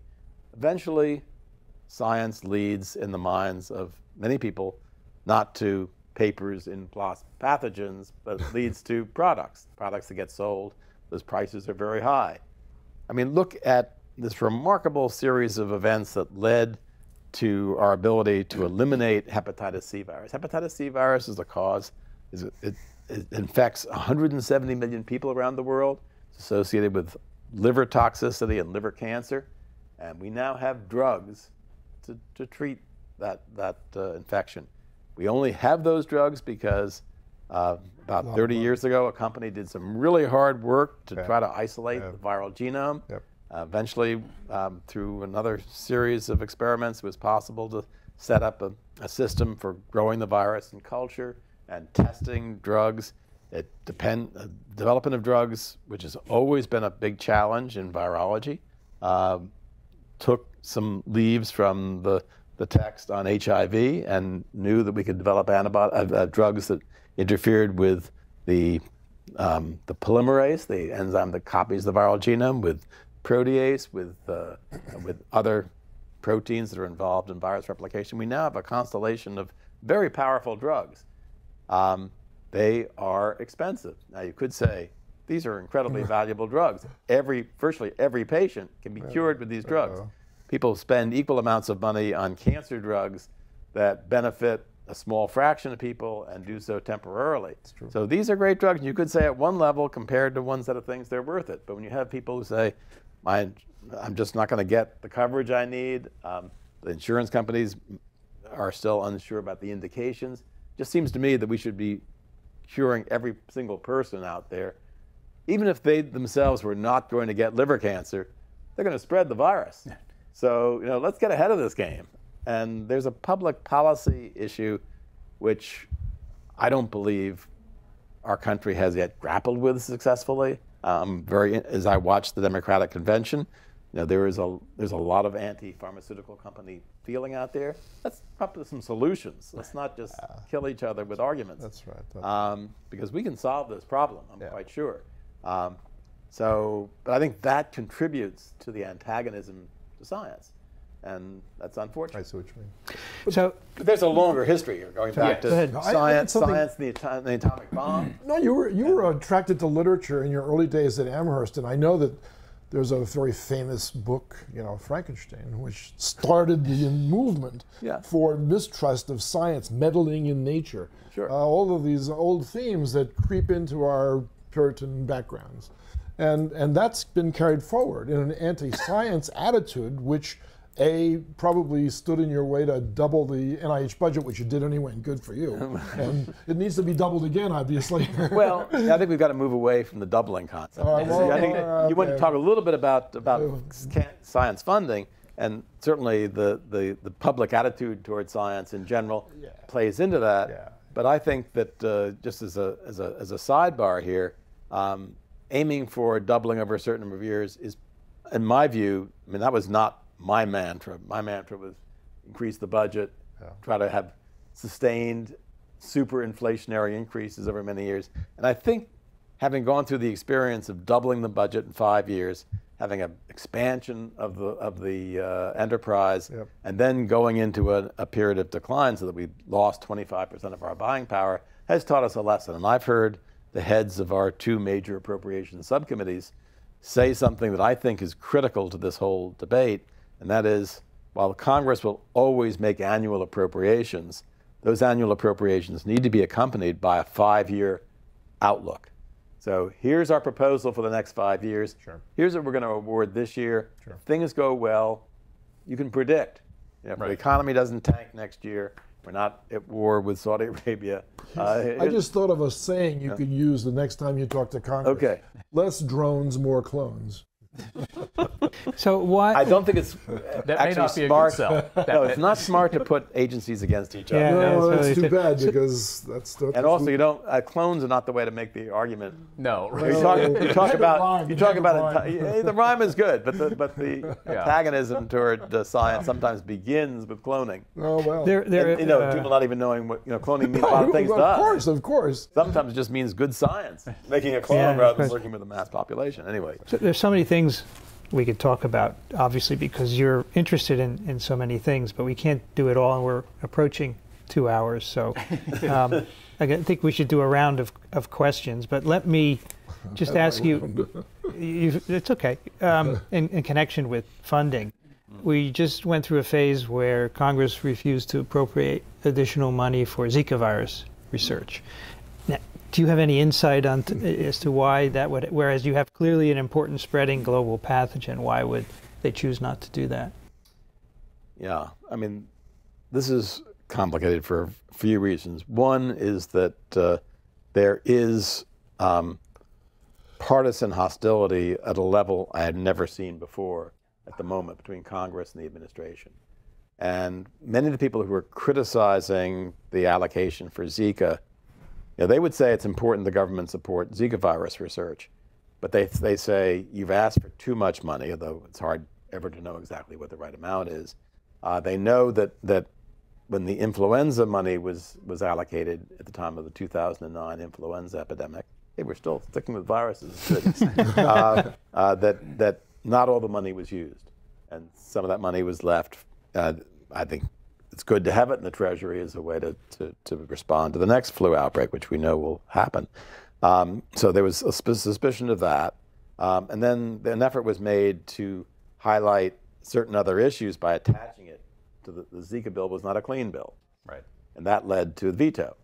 So that's a big problem. And we ought to have an emergency medical fund that's well endowed with several $1 billion. Great idea. Where the president and members of the National Security Council and other people are in charge of responding. We're a rich enough country, and we're so important to the health of the world, not just our own citizens, that we should have, that is, the president and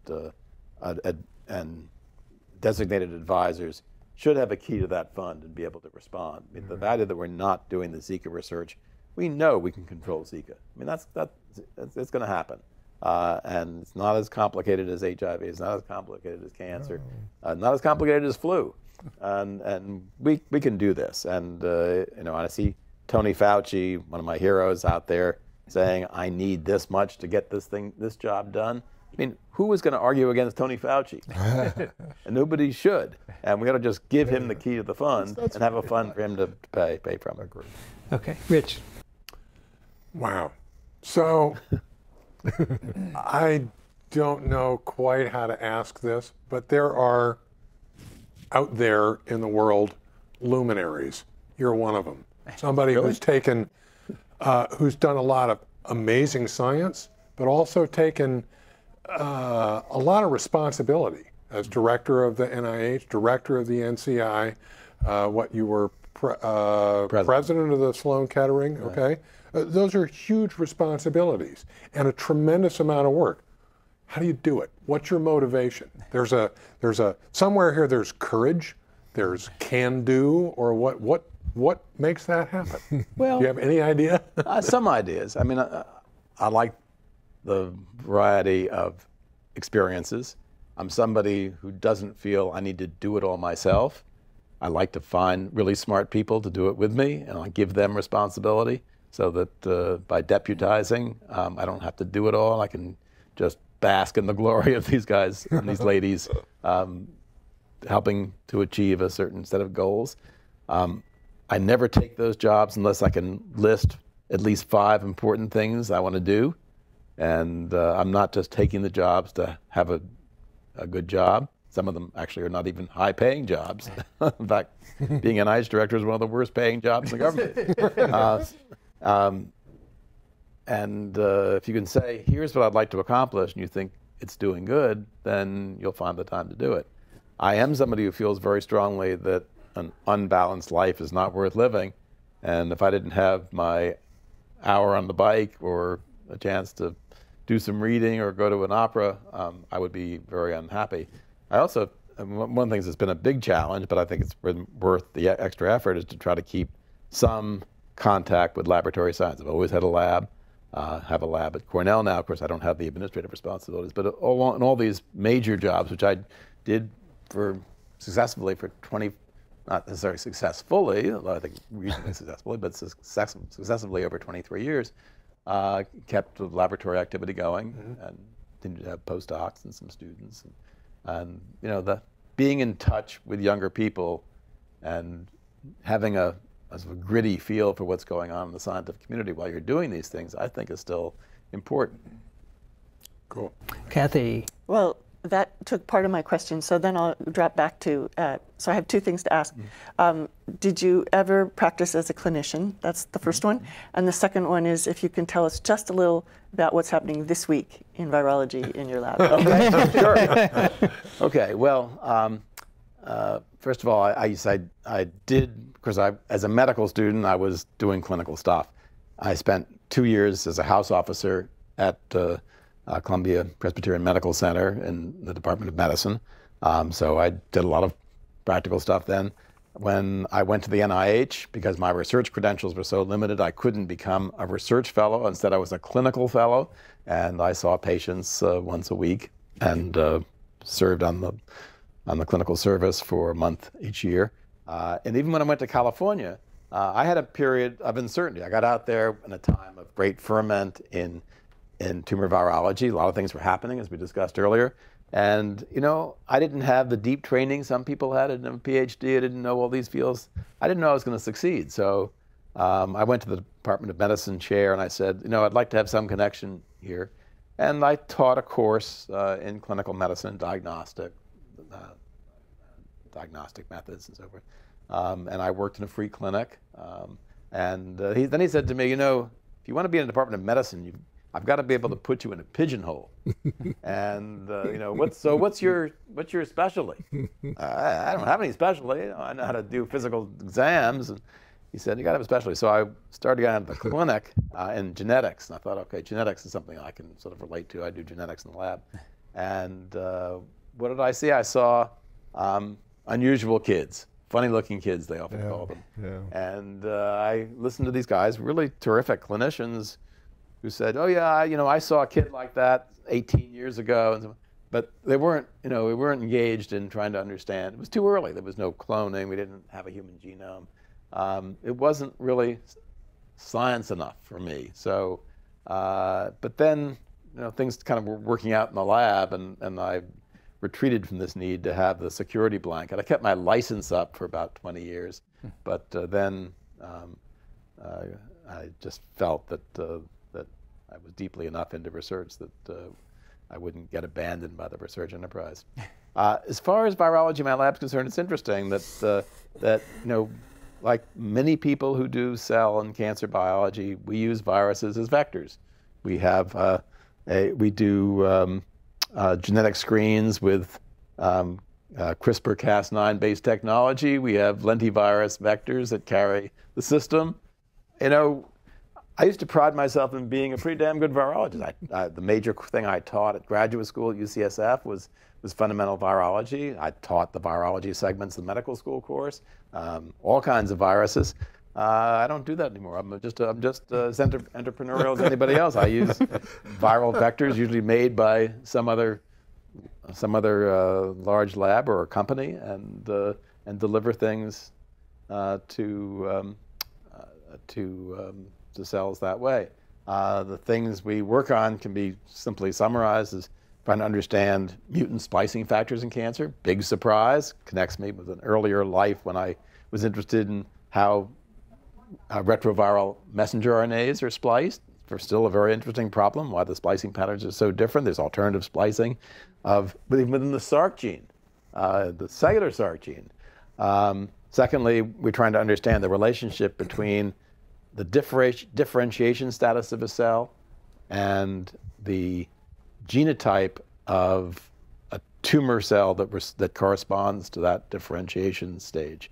And is that a result of the mutational process, of the susceptibility, the vulnerability of a cell to a certain constellation of mutations? So we're doing this by differentiating human embryonic stem cells, looking at genes often delivered by viral vectors or regulated by viral promoters, and trying to understand what makes these characteristic combinations of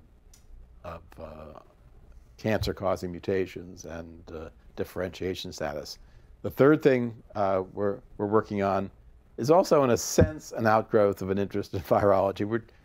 Many people are interested in what we call synthetic lethality, and by that they say, well, if a cell has a mutation like a RAS gene mutation, does that make a cell susceptible to the knockout of some other gene, whereas a normal cell might tolerate it? So that's a strategy for trying to treat RAS. It's been worked on for several years. We've taken a somewhat different strategy. We've asked ourselves, when you look at the patterns of cancer-causing mutations in various tumors, you often find that combinations of mutations which individually are found in that type of cancer at a high frequency don't occur together. Why is that? To make a long story short, we've done some experiments largely using virus vectors to test things, that cells will not tolerate those two mutant genes in the same cell. So that's why you don't find them. That suggests a whole other way to think about therapeutics. In this case, it's gain of function incompatibility that create a synthetic lethality. And we're trying to understand how that happens, and that's one of the contexts in which we're using CRISPR-Cas9 strategies and lentivirus vectors to understand how this synthetic lethality works. And we're trying to understand whether there might be ways to think about using what we're learning from these fundamental studies of response of cells to mutations as a way to develop what I call agonistic as opposed to antagonistic therapy that's targeted based on mutations that are found in a cancer cell. Cool. Alan. Well, a lot has been said, and you've said a bit and written a bit about the current research enterprise, and obviously had quite a view of it over the course of your career. And this, one of the recurring things that has come up on the show before, given that we have structured our research system, especially in this country, with the Vannevar Bush basis of, post-World War II, let's grow the research enterprise. Let's have each principal investigator train a couple dozen replacements for themselves. And we've finally reached the point where we're saying this is not sustainable. There's obviously got to be some different way to do this. And I know you've written about that and commented about that and been heavily involved in that conversation. But briefly, what do you see as the right way to do research on the assumption of flat budgets or maybe keeping up with inflation budget? Right. How does that look? Yeah, well, there are many levels at which this has to change. One is, as you say, the way we do science. Teams, lab size, empowering people who work as staff scientists rather than as trainees. We're going to go out and do and create new pods, which right. That happens. Secondly, is we've got to, I believe we have to tailor our training experience in somewhat different ways. I am opposed to the idea of turning off the pipeline as people are entering graduate school. I think graduate training is important for using science in a wide variety of facets of our society. And what I'm passionate about, though, is changing the kinds of training experiences we offer. Certainly when I was at UCSF, we had one training pathway, a couple of years of coursework, some rotations, a distinguished thesis, on to postdocs, get an academic job. That's clearly a time of the past. and students need to go into graduate school knowing, A, they're probably not going to end up in academics, they're probably going to end up in some other area. Secondly, there are other really interesting areas in which they can work. Thirdly, there's not boilerplate for a training program. Maybe they just will get 1 or 2 master's degrees. Maybe they're going to put a couple of fields together and study, well, I can give a whole bunch of examples, journalism and molecular biology, right. and go out and be great science writers or producers of shows about science like this one. And the postdoctoral experience needs to be changed. I think we need to decrease some of the stresses that are being placed on scientists by changing the way in which we evaluate each other. I think it's a very important part of the hyper-competitive atmosphere in which we live. And that means changing the biosketch, which I had a hand in doing when I was at the NIH this time. So people are looking at what people actually did instead of what journals they published in. And there are a lot of other things we could talk about, but I think there's a whole systematic way of approaching this crisis of hyper-competition. For those of you who are listening and want to learn more about what I and my colleagues have been thinking about, you should look at a website that's called rescuingbiomedicalresearch, one word, .com. Right. Sorry, .org. .org. .org. We're not making money out of this. .org. And you'll see the kinds of ideas that we and others have generated. You can join the conversation. You can think about what other folks are doing, what kind of opposition we have, what kind of where the corrective remedies need to come from, and how much we need Congress, the administration, funding agencies, scientists themselves, general public to pitch in and make these things happen. I think I may actually have picked that, or one of us may have picked that. We might. Would you like some water? Oh, thank you. Sure. Okay. You may have one more question. Thank you.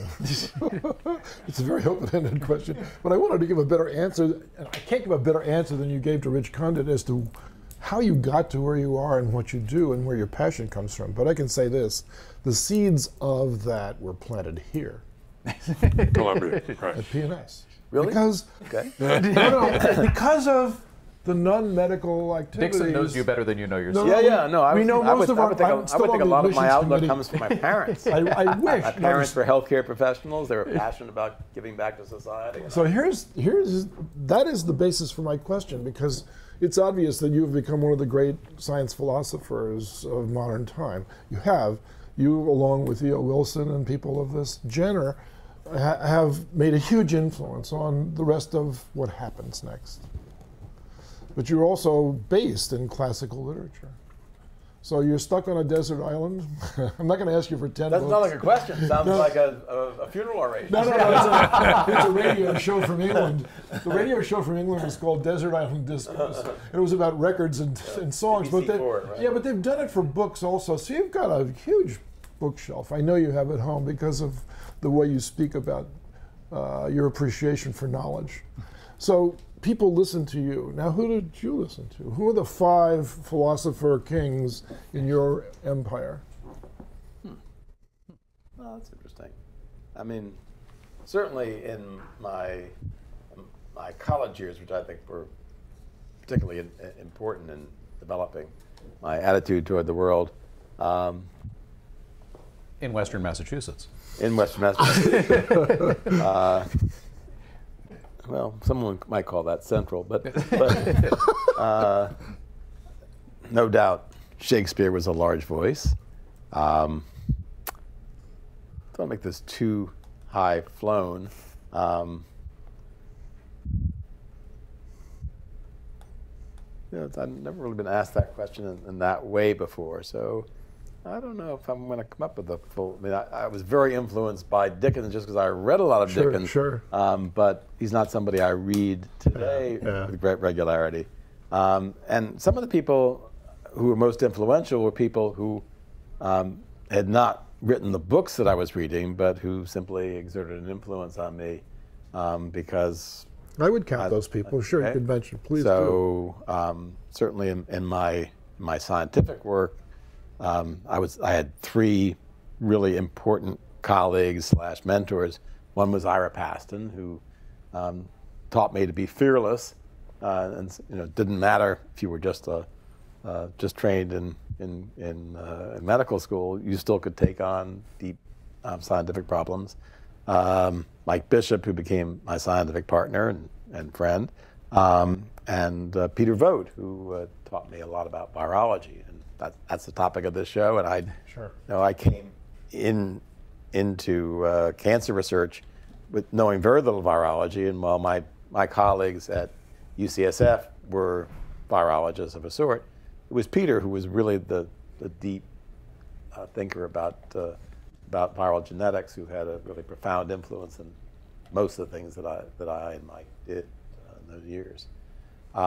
In the world of literature and culture, no doubt I had strong influence from my own thesis advisor at Amherst, William Pritchard, who's still a close friend and still actively teaching at Amherst College, but also deep influence from a now lesser known person, Ben DeMott, who died some years ago, was an essayist and novelist, but a great teacher at Amherst. Then in the world of politics, in a sense, I think of myself as somebody who's still deeply enmeshed in political process, having been in government twice and about to run off to the convention. Right? Exactly. But Donna Shalala, who was my boss when I was the head of NIH, played a very major role in allowing me to think about how you get things done in government, how you bypass the negative forces and get around the formalities of government to actually accomplish something worthwhile. Thank you. That's nice. All right, I have one question, last one. If you could have dinner with anybody, living or dead, who would it be? That's a question I often see in the literary column of the New York Times. Really? He told me it was an actor's studio question. Right? It's true. It's Is that right? Anyway. That too. Sorry to point at you. That's okay. I've never really tried to answer that question on my own. I'm always amused by the answers that I was... You can think about it, because we have a few other things to do here. Okay, why don't you do a few other things, and I'll think about that. All right, I want to tell you about our other sponsor of this episode. It's CuriosityStream. It's the world's first ad-free nonfiction streaming service. They have over 1,400 titles, founded by John Hendricks of Discovery Communications. So you're guaranteed access to real science shows, not reality TV shows. You can get it on the web, Roku, Android, iOS, Chromecast, Amazon Fire, and Kindle, Apple TV, 196 countries. And they have a wide variety of science and technology content, plus nature, history, interviews, much more, like Next World with Michio Kaku. They have a variety of shows on viruses, including one on Zika virus, of course. Inside the Human Body, Microbirth, Leaps in Evolution. They have a series with Stephen Hawking as well. They have monthly and annual plans available, starting at $2.99 a month, which is less than a cup of coffee at the local Starbucks. It's probably less than what you paid for your coffee. I didn't pay. Tom Maniata's paid. Tom Maniata's paid. Oh, that's a good way to do it. Well, Tom should subscribe. For curious minds who never stop asking why, check out one of the largest 4K libraries on the internet.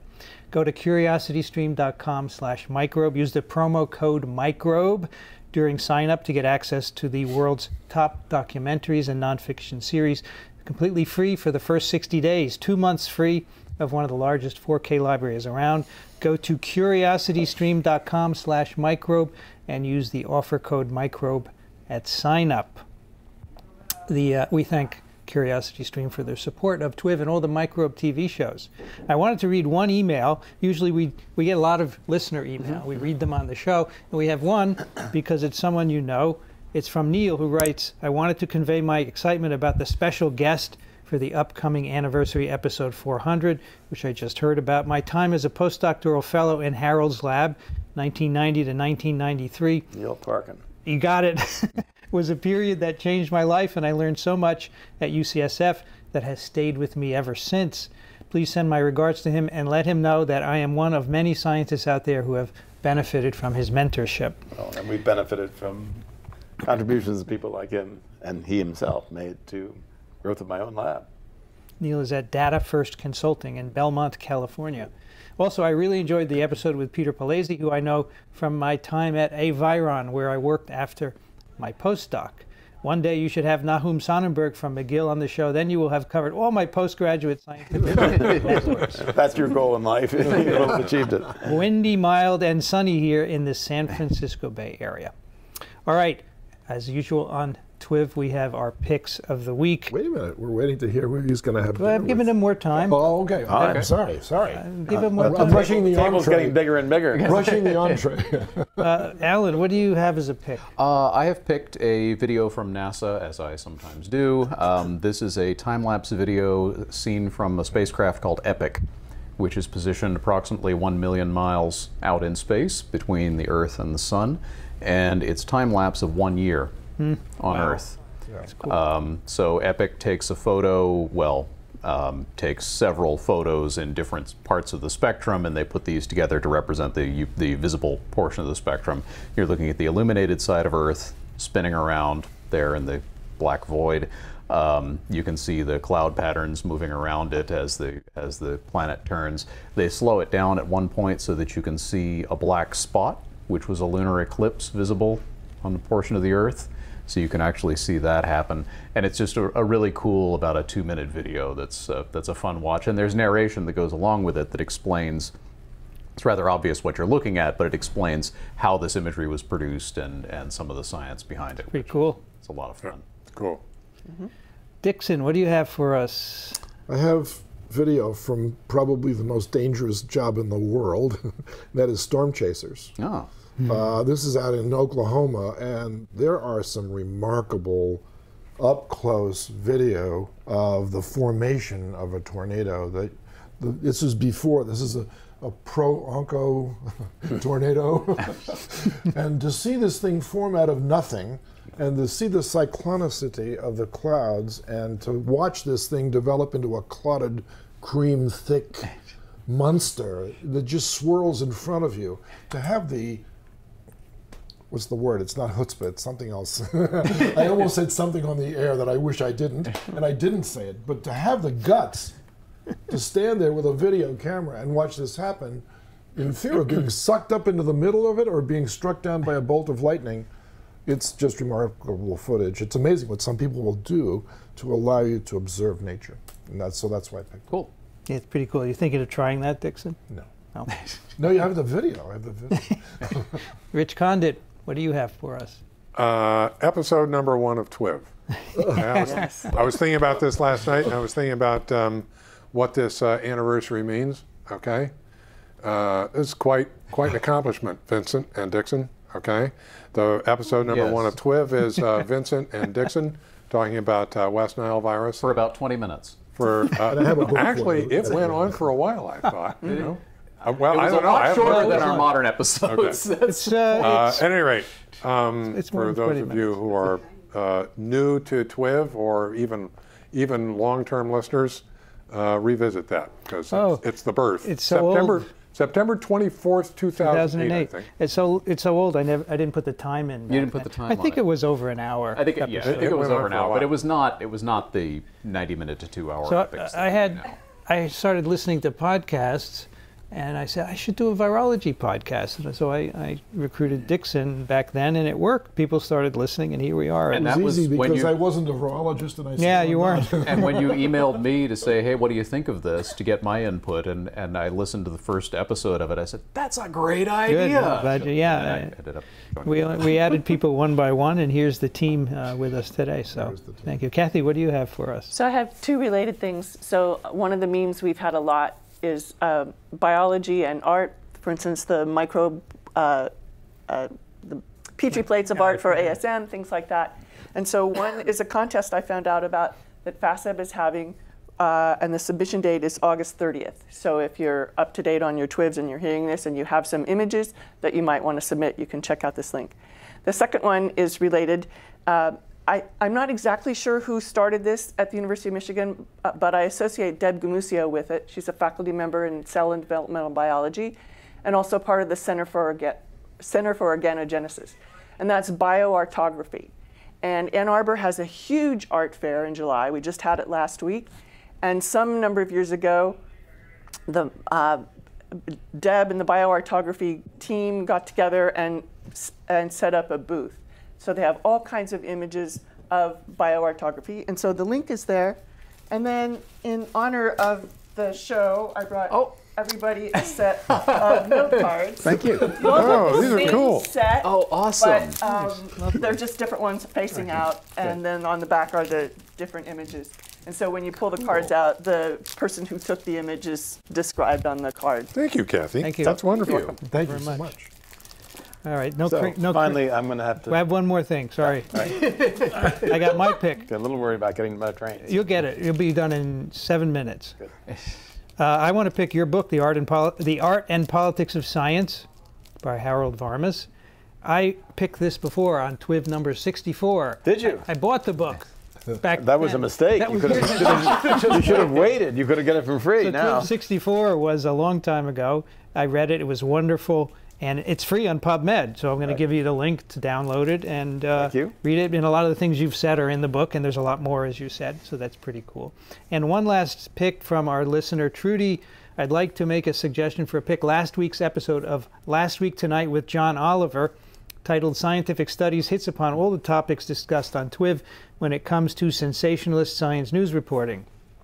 John Oliver mentions that science news reporters rarely provide sources and context of studies and instead overemphasize insignificant or meaningless results, making sweeping conclusions from a single poorly conducted experiment. The show also discusses the importance of sample size, the importance of repetition by others in the field, and hilariously hints at the fact that mice tend to lie.